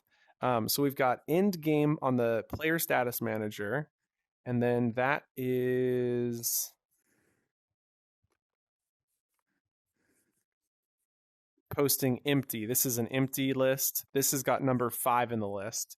So the murderer is empty because I was killed. Player 5, that's Euphoria. So Euphoria should have been respawned. And then, because the sheriff wouldn't have been listed. And then we are receiving the sheriff here on the teleport manager. So the information is making it through. Why isn't he getting respawned then, is the query. So what we're going to then do next is we're going to go to our player status manager and be grateful that this works. We're going to ask the question, if I move the clear murderers back up, I'm like perplexed because it seems to be related to this. Let's not touch it yet because we've got this working. Let's go back and continue down the pathway, and then we'll clean this up after we're done figuring out what's going on. So now when we receive respawn to lobby, we've got the sheriff, the murderers, and the innocent. And we're sending a list of the sheriff, murderers, and innocent called TPP internal function to self. We've set the I spawn positions to be the lobby spawn positions. Oh. Why weren't we getting an error if that was the problem, though? When we set the I spawn positions to be lobby spawn positions, we also need to set the index to be 0. Because down here, do we do that already? Let's see, TP internal function, set all but sheriff to innocent, set I murder to murderers. These are coming in correctly. Yeah.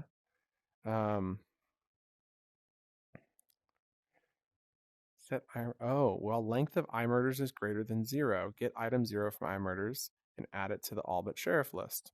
That should be working. Remove item at index 0 from the I murder list. This all seems to make sense. While the length of all but sheriff. Do we need to clear the all but sheriff list? No, because we're removing it every time we use it, so it should automatically be cleared. While length of all but sheriff is greater than 0, set I length to be the length of I spawn positions. If I length equals 0, set I spawn positions to spawn positions. Set I length to... This is strange. Oh no. This makes sense.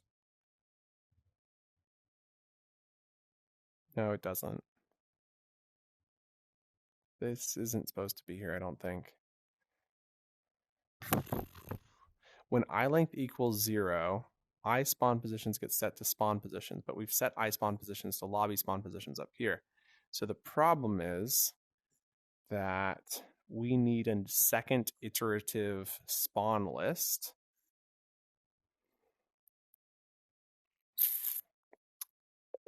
And so we're going to create a new list of objects called IISP for II spawn positions. And then we set this outside of the while loop. And so we set the IISP to be I spawn positions. And then we can say set the I length to the length of IISP. And I don't think this needs to happen. Oh, because we're going to remove them one at a time. So when the length equals 0, we set IISP to be I spawn positions. And then we set I length to be the new length of I spawn positions. And then set I spawn to be a random integer between 0 and I length. And from the I spawn positions list. And that will work because I length is not inclusive. We respawn, get item 0 from all but sheriff to I spawn position. We remove item I spawn position from I spawn positions. And we remove item at index 0 from all but sheriff. Okay, that should work. That should work. Set I length lobby. I length lobby is set to 0. What is that? Ah, this is some old code. That is a mistake. Ah. Okay. So we set I length not to 0, but to -1. No, because we reset it up here. We can delete this code. Okay, set I length to length of ISP, I length equals 0, and then remove those, and then it loops through again. It resets I length to be the new value because the length has just changed. Might clean this up a little bit later too. Moving upwards though, we did have respawn to lobby using its own I length value, and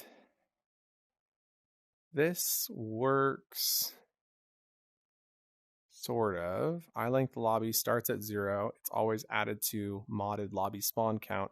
I think this one works for respawning to the lobby with individuals because they should theoretically be coming in at different times. So you might get 2 people spawning at the same spot when the final person is killed. Like that would be the one scenario where that happens. But we could say use this set too. So we set I spawn position right here, and we set that to be this get item from the lobby spawn points, and then spawn the player there, and then set I length lobby to I length lobby +1 mod lobby spawn count. Okay, so this is going to cycle them through, but then when we know that the respawn to lobby is received, we've set I spawn positions to the lobby spawn points, and we know that the last spawn point will have been from here, unless somebody exits from build mode. But what we can do is say if the list contains this item. So we say if list contains I spawn position, the I spawn position list, then we're going to remove that item from the list. And that way we don't teleport 2 people to the same spot. We then send TP internal function to self with sheriff murders an innocent. I don't think that this has solved the bug though, because I don't feel like any of these things were red flags to me about what the code being broken. Maybe this, but that didn't seem like it should have broken it.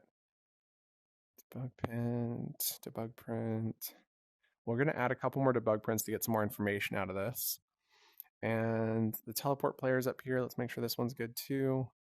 So when we do teleporting players in, we respawn sheriff to sheriff spawn position. We set I spawn positions to spawn positions. We send TP internal function to self with all these people. And when teleport players is received, we set I length, because this is when a singular person comes in after the game started. We set I length to be the length of I spawn positions. We should be choosing one at random from, let's go with the lobby spawn positions. So we're going to want to set this to be the lobby, or excuse me, yeah, well, I don't know, I'm mixing up my words now. I mean the inside the house spawn positions. So I spawn positions becomes the spawn position, set I length to the length of I spawn positions, and then if I length, now we did that above, and theoretically you can't get in, and you can't go in unless this has just run. So this should work. So maybe I don't need to do this.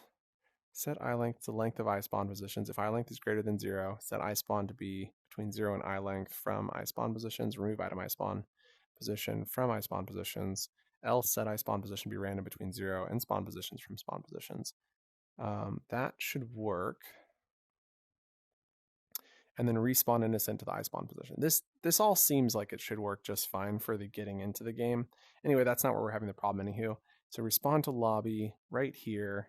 We want to know if the internal function is running and what it's getting. So we're going to go add another few debug prints here. So 1, 2, 3. So we're going to keep just verifying the same bits of information. And we're going to go and add a string input. This is running on the TPP internal funct. So TPP internal funct. What if I misspelled it? You guys remember when we were coding last night and I was like, oh, it's not in there. I'm going to just have to type it in and make sure I type it correctly. Did I misspell something? INT, ERNAL, ERNAL, FUNCT. No, that all looks the same. Okay. TPP, INTERNAL, FUNCT. Yeah, that all looks the same. Like, what if it's just a misspelling? Wouldn't that be embarrassing? Something I would do. Right? We're all capable of misspelling things, I'd like to think. Somebody's going to comment, nah, not me. I would never. All but sheriff, set IMERD, and that's our debug print. So then all of that should work. I guess if we get that information, then the only thing left to know is that we get to the end. And so if we get to the end of this code after the while loop, we'll debug print and say end. Because if it doesn't get to the end, then the while loop broke. And then inside the while loop, or before the while loop, we'll debug print the Boolean value for was the length of all but sheriff greater than 0.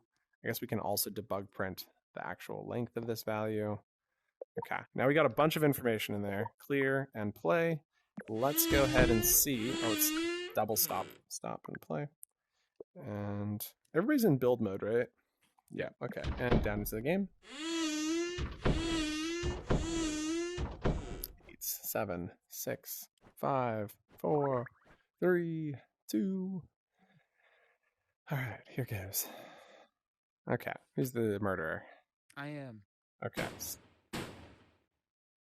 Saved the day. Oh. Poor Galactic. Okay. I mean, we kind of expected this, but I'm going to stop the world now. So the first, ooh, that's different. That's very different. Why did that happen?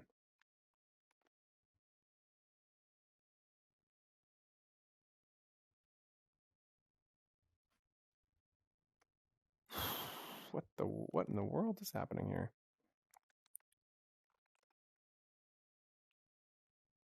I didn't shoot you twice, did I? I don't think so. Just once from what I saw. Once. Okay, let's go backwards and work our way Try that again. back. No, we had the event go off twice, at least. I don't know. We'll start at the end. Okay, so the last thing we write is end. And then we got a Boolean of false and 0, meaning that there was nobody in the list when we tried to calculate this. And if I keep scrolling up, we get 2 debug prints on the teleport manager that are empty.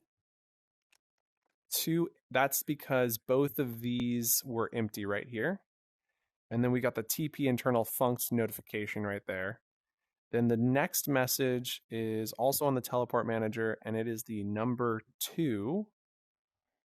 And so if I scroll up, our previous debug print right here is innocent, has the number 2 in it. So that means Galactic is number 2. And then we've got an empty murderers list, which is this one. And then it says respawn to lobby. That's the name of this event, which we have right there. And then if we go up a little bit further, we have the number 2. But this is on the player status manager.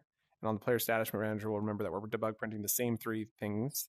So it says player status manager debug prints 2. It also debug prints empty. But then this is where it gets really strange, because right above this, it says end game rather than saying what the player status manager should have said was the name of the event, which is right not there. So for whatever reason, player status manager didn't debug print this portion of the code, which is very strange. I would never guess that would happen. It should have debug printed end game PSM. Oh, there it is. Maybe I just totally misread it. Number 2, empty, end game PSM. Okay, I misread it. Okay, good. Oh, because there's end immediately above it. I kind of like my mind merged these two together. Got it. Okay. So now that we've seen this, that looks good. But then what's crazy is right above it, we go back into Teleport Manager because Teleport Manager somehow ran the respawn to lobby code twice. So we're going to want to look into that. Now what we're seeing here is the end again. So it says end. Now it's debug printing true, meaning there was somebody in the list. And interestingly, it's saying there were 2 people in the list, which doesn't make any sense. How is the length of all but sheriff 2 when it should just be, oh, no, it's debug print. No, it says length of. Yeah, it should be debug printing the number of people. So this should be the number 2. And now this is saying, oh, there's a double print of 2. Oh, you got to go? No worries. Yep. Bye, Galactic. Catch you guys later. Yep. Good luck. See ya. Thanks. So then number 2 is going off twice because we know that Galactic was at input 2. Now we know Euphoria was at input 5. So that's where this is about to get really interesting. So number 2 goes off, and that means the list had 2 people in it. And as we scroll up, we see that we're debug printing number 2 as well because that was Galactic's value as an innocent. We're also debug printing number 5, which was Euphoria's value as a murderer, but this is happening before he was killed somehow. And then the TPP internal function is running here. And we don't see the respawn to lobby coming through twice. We simply see the, we're not seeing respond to lobby coming through twice. We're only seeing it come through once. But somehow this TPP internal funct is running before. Oh, you know why? I'm dumb. Okay, this makes way more sense because this is when we got teleported into the game. So this ran at the very start of the game as we were entering, and we didn't have any debug prints to tell us respawning to the other ones. Okay, so this is getting in. I was the sheriff, so I wasn't in this list. Got it. This all makes sense. So then the problem is, if we continue down this logic train, where does the end? We have the double end. Here it is. So end game is received on the player status manager. We then have just Galactic that's getting sent through. Respond to lobbies received, still received with Galactic, but then we send the TPP internal funct and it's coming in with no value. There's nobody in the TPP internal function, although it says 0. Just strange, right? Oh, no. We've got 2 empty and then 0 because the length of the list is 0. False because there was nobody in the list. So for whatever reason, murderers is coming in with nobody, and innocent are coming in with nobody in the list in the TPP internal funct. How is that happening? Is it somehow related to the fact that the names are all the same because we're just using the same name everywhere? That would make sense. So if we think about this, this is going to sound crazy. It's definitely not a bug with our code. It's a bug in Horizon, but we can fix it with a very simple fix. So the problem, I think, is somehow by clearing this, we're clearing the parameter all the way down the chain. Now we know that this will happen within 1 second, probably within about 2 frames. So this delay clear actually needs to be sent with a real proper delay. And we're going to send it with an actual 0.5 second delay, which should solve the bug we were having earlier with people exiting and going into build mode, causing the end game to happen. But it also should solve the bug where the parameters were getting cleared all the way down the chain, I think. So very, very interesting. Now we do need to test this, and we've lost our other tester. Do we happen to have anybody else online? I could DM Mama Bree and see if she's available. Let's see. I might need to switch into the Vidyuu account to get another person in here.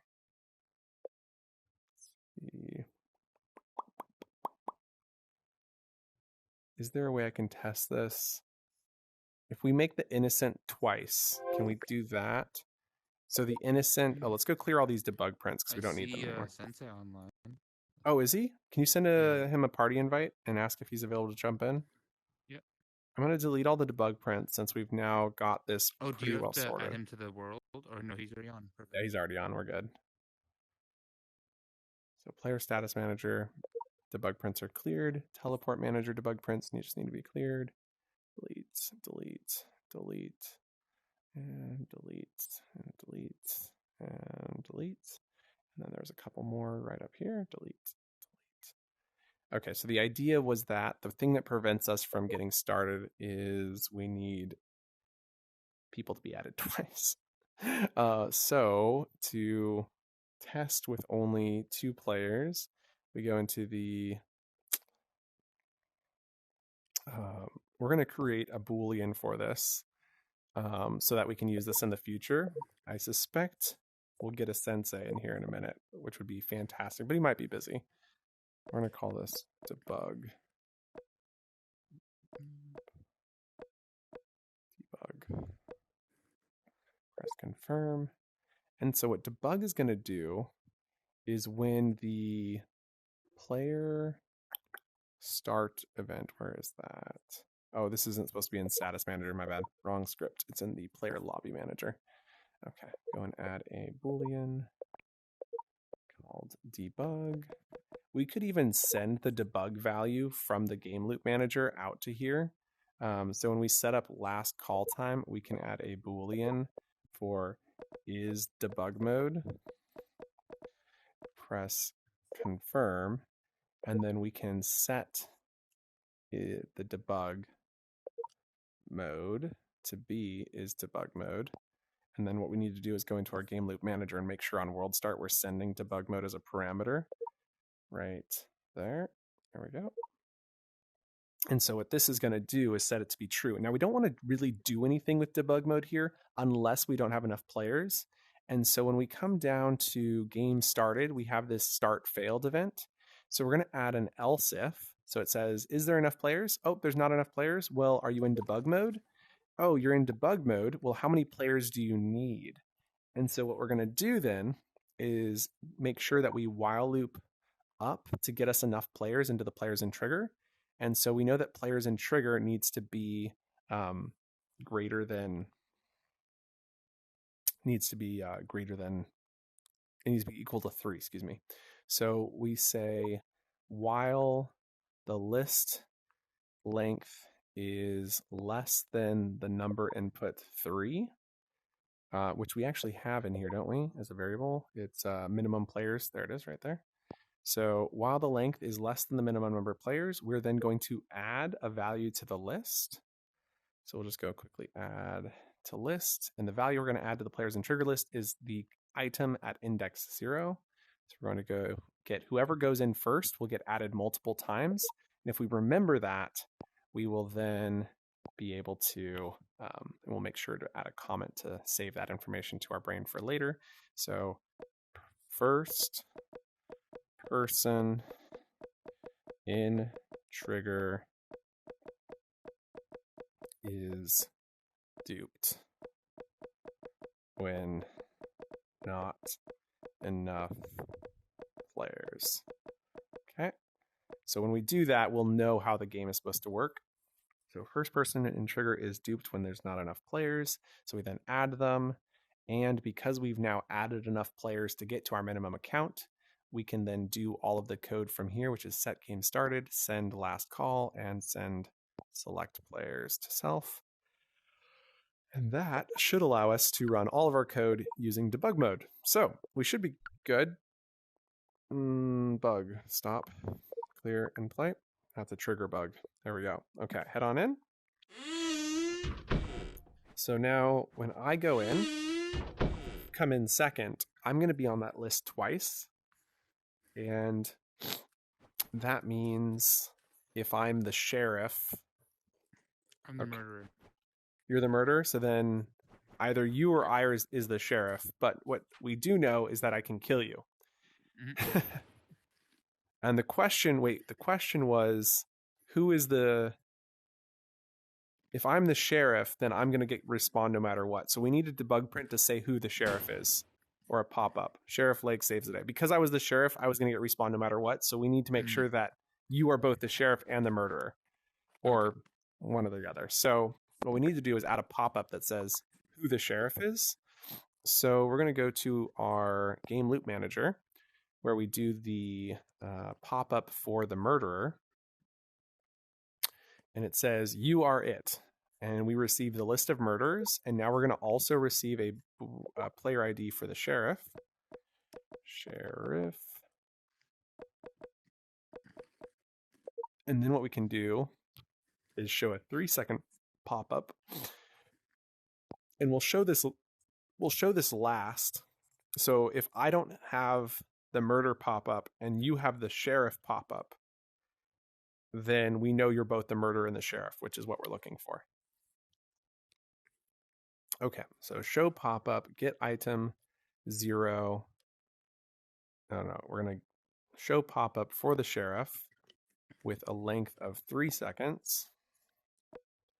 And the position is all fine. The colors are not fine. We're going to go back to our classic color scheme. And there we go. Play sound, don't need to show timer. And then what we want to say is you're the sheriff. You are the sheriff! Exclamation point. Okie doke. So now we've got a pop up to say who the sheriff is, but we need to receive this, and we have to figure out where we're sending you are it from, which I assume is from the player status manager.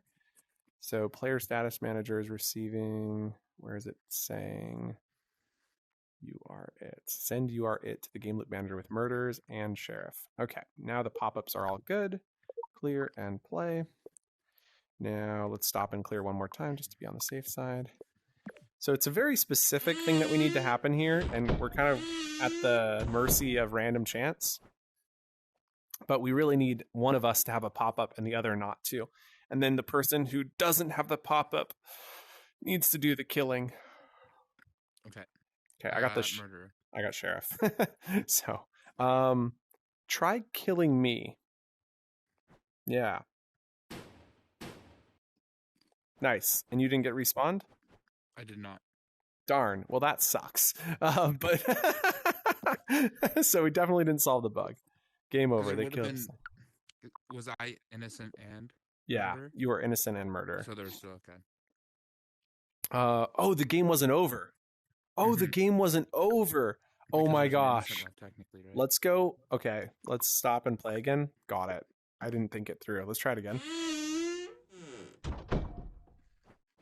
I really want better sounds for that damn thing.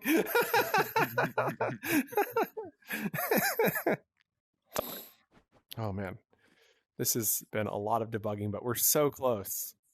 Okay, I'm the sheriff. No pop-up. Okay, so I'm the sheriff and the murderer, which means if I kill myself, then if I kill myself, then I've killed the murderer.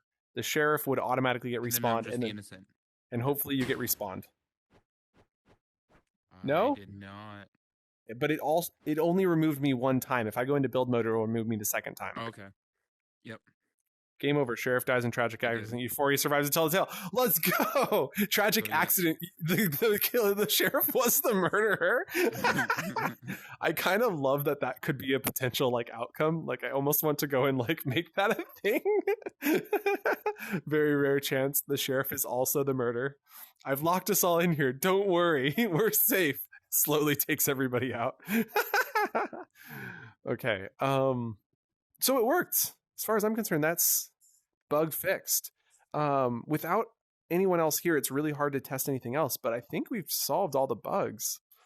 And we've added a debug mode for, let's go and do a quick turning off of debug mode to make sure that the game doesn't start without 3. So I'm going to turn debug mode off. And stop, clear, and play. Stop and play. Okay, so we'll give that a try. Yeah.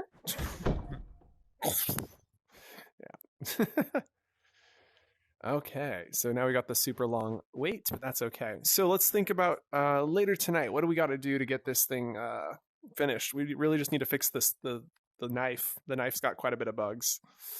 I think it's mostly that it just needs to only work when held and only work with the murderer.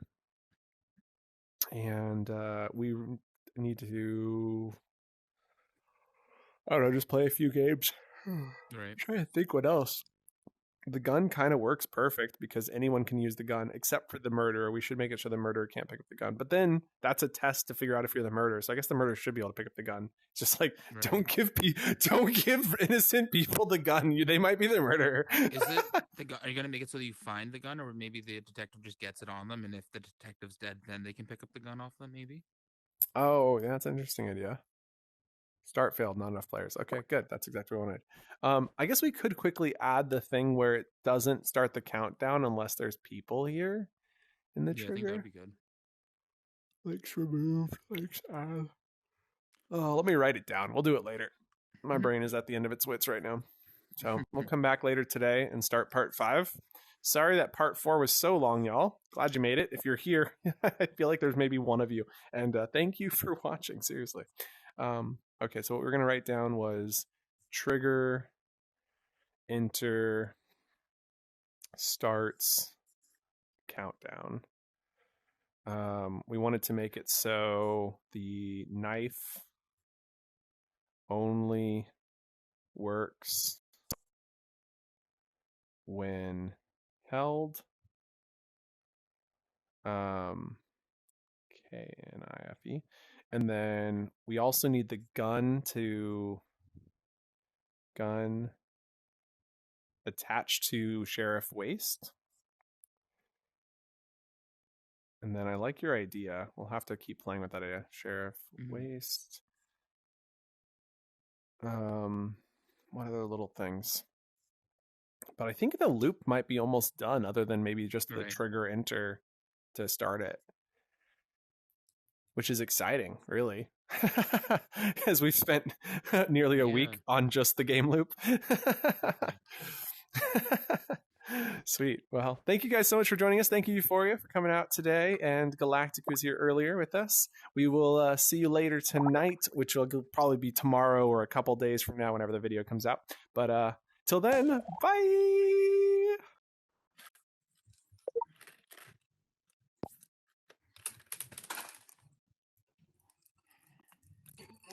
The one courageous.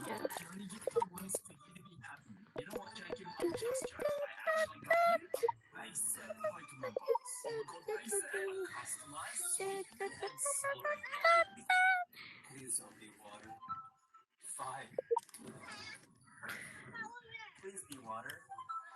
No way. I knew it. What element did you get? Fire. I'll make you cry. That's my boy. What element did you get, kid? Water. Check it out. We are fire bastards. There's no way you're my son. I don't ever want to see your face again. I'm going to be the best fire master that ever lived. I'm going to show the world I can do anything.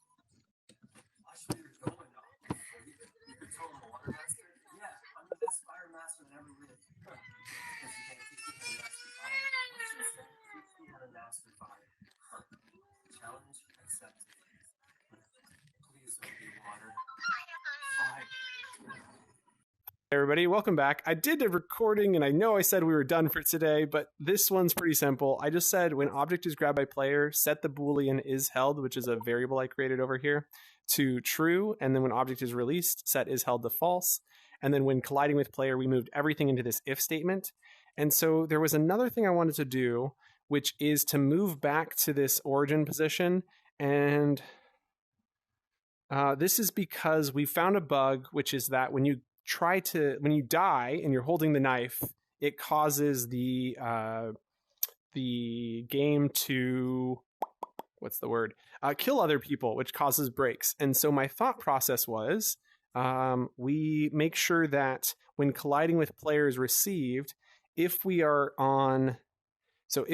held, and if we are on this side of the manor, so in this lobby area, then we teleport back to origin position. So we're going to create an event down here at the bottom called return.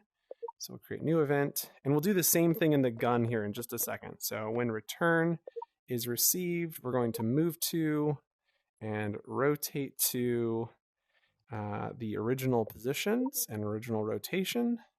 There we go. And there we go. And then we're going to say this, if some condition is true, then we're going to allow this, else we're going to force release and return. So then we'll go grab send event to object called return. Now force release doesn't always work, which is kind of frustrating. So we're going to use something that's a little bit more stable. Oh, and since I haven't fixed all the bugs, it's not letting me automatically get the text I typed in. So hit return. There we go. Press confirm. So we send return to self.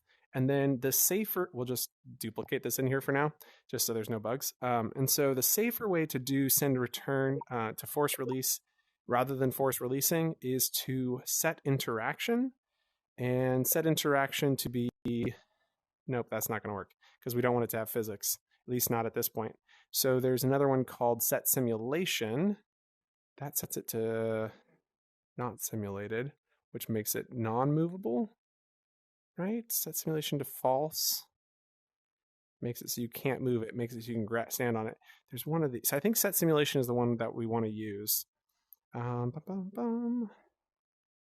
Yep. So we're going to go do set simulation to false, which is going to force release it out of their hand.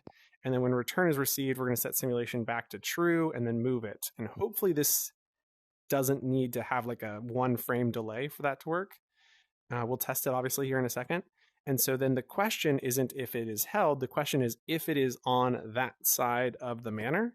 And so what we need to know is the position. So if I grab this, we can see that the center is there. And if I drag it this way and let go, and then we can hit undo and redo, undo, redo, undo, and redo. And so we can see that the position is in the X value. And when X is 21.9 or less, we know that we're in the manor. And this is called a magic number. They're not great. You don't really want to do these. It'd be better to have a reference over there. But this number is 21.9, and it is the X max of manor entrance. Okay. It's not a great name, but it'll work for now. So that was 19.2, or was it 20.2? What did I say? I think I said 19.2. Attributes, or it was 21.9, wasn't it? 21.9, that's what it was. Okay. So we'll say, in fact, I would like to take this to 20. We'll just make it 20 even. 20? No, 21. 21.9 is what we said, so we're going to move it to 21. There we go.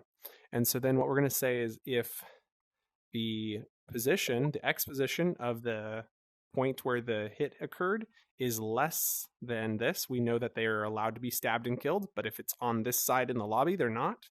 So we'll then go and grab operators. There's one under vector math called exavector, which allows us to get the X of this point. And that will allow us to kill them or return the weapon. And now we're going to go write the exact same code into the gun script. And so later on, it might be nice to have some sort of manager that sends out that magic number, that X position. And we'll have to consider that later.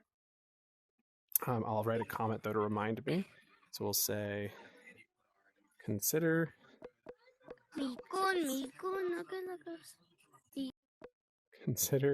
sending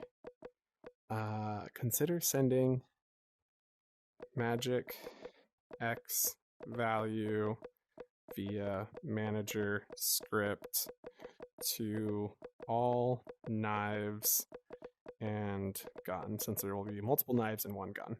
Okay, there we go. And now on the gun script, we're going to write the exact same thing. And we're going to go down to when projectile hits player, we'll then add this if statement, create the same number value called X. I forgot what I called it. Review. This was called the X max of Manor entrance. Yeah, just trying to keep these the same for continuity. New number called X max of Manor entrance. And we called that 21. Boom. There we go. And then we're going to grab the less than symbol and say if X max less than this, do this and this. And then we need to get the X of position. So operators tab back down to X of vector, X of the point hit or the position hit.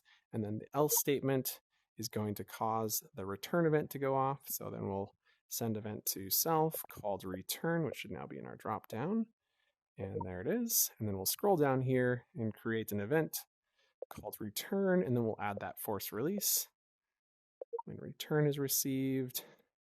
And we're going to go to actions, set simulation back to true, and move to and rotate to origin position, which we should have saved over here. Sweet. Boom and boom. And then we'll go back up here, and before we send return, we'll do actions, set simulation to false. Okie doke. Now that should do the trick. So let's go ahead and give it a try. Clear, play, stop and play, stop and play. I do think we have lost Matthew, but that's okay. We do have debug mode on, so good on us for writing a 2-player debug mode earlier. It turns out it's going to be a lot more useful than we anticipated.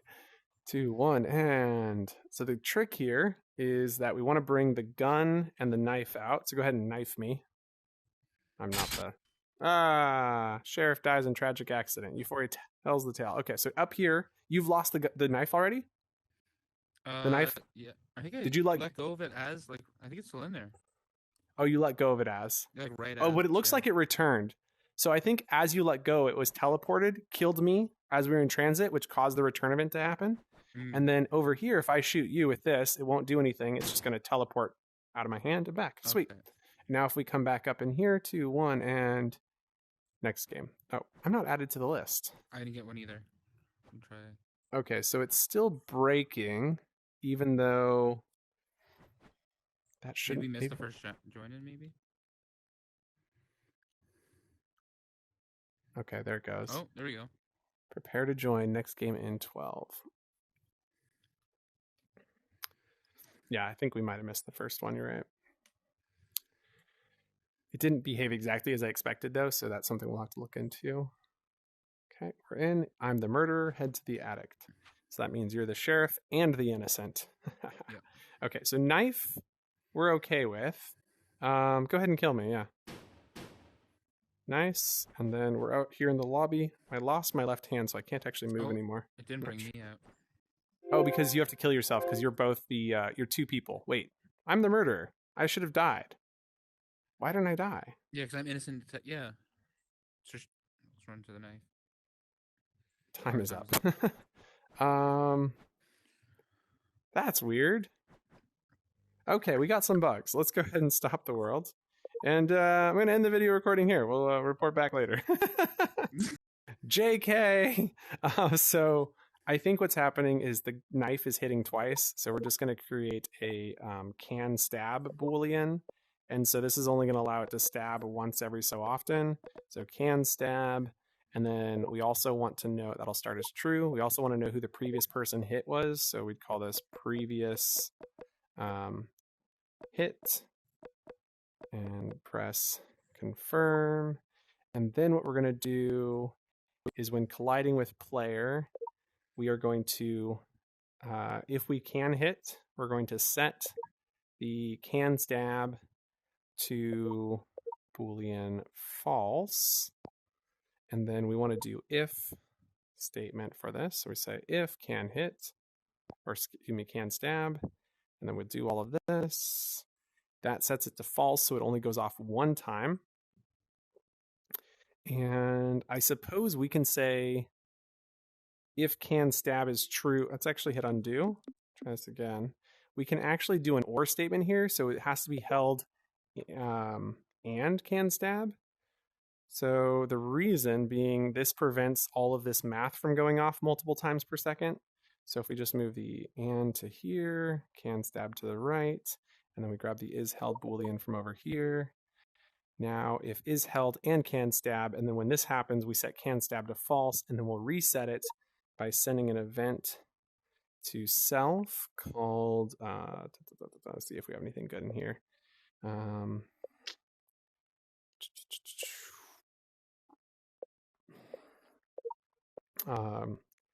We'll send the event can stab. So we'll send can stab to self.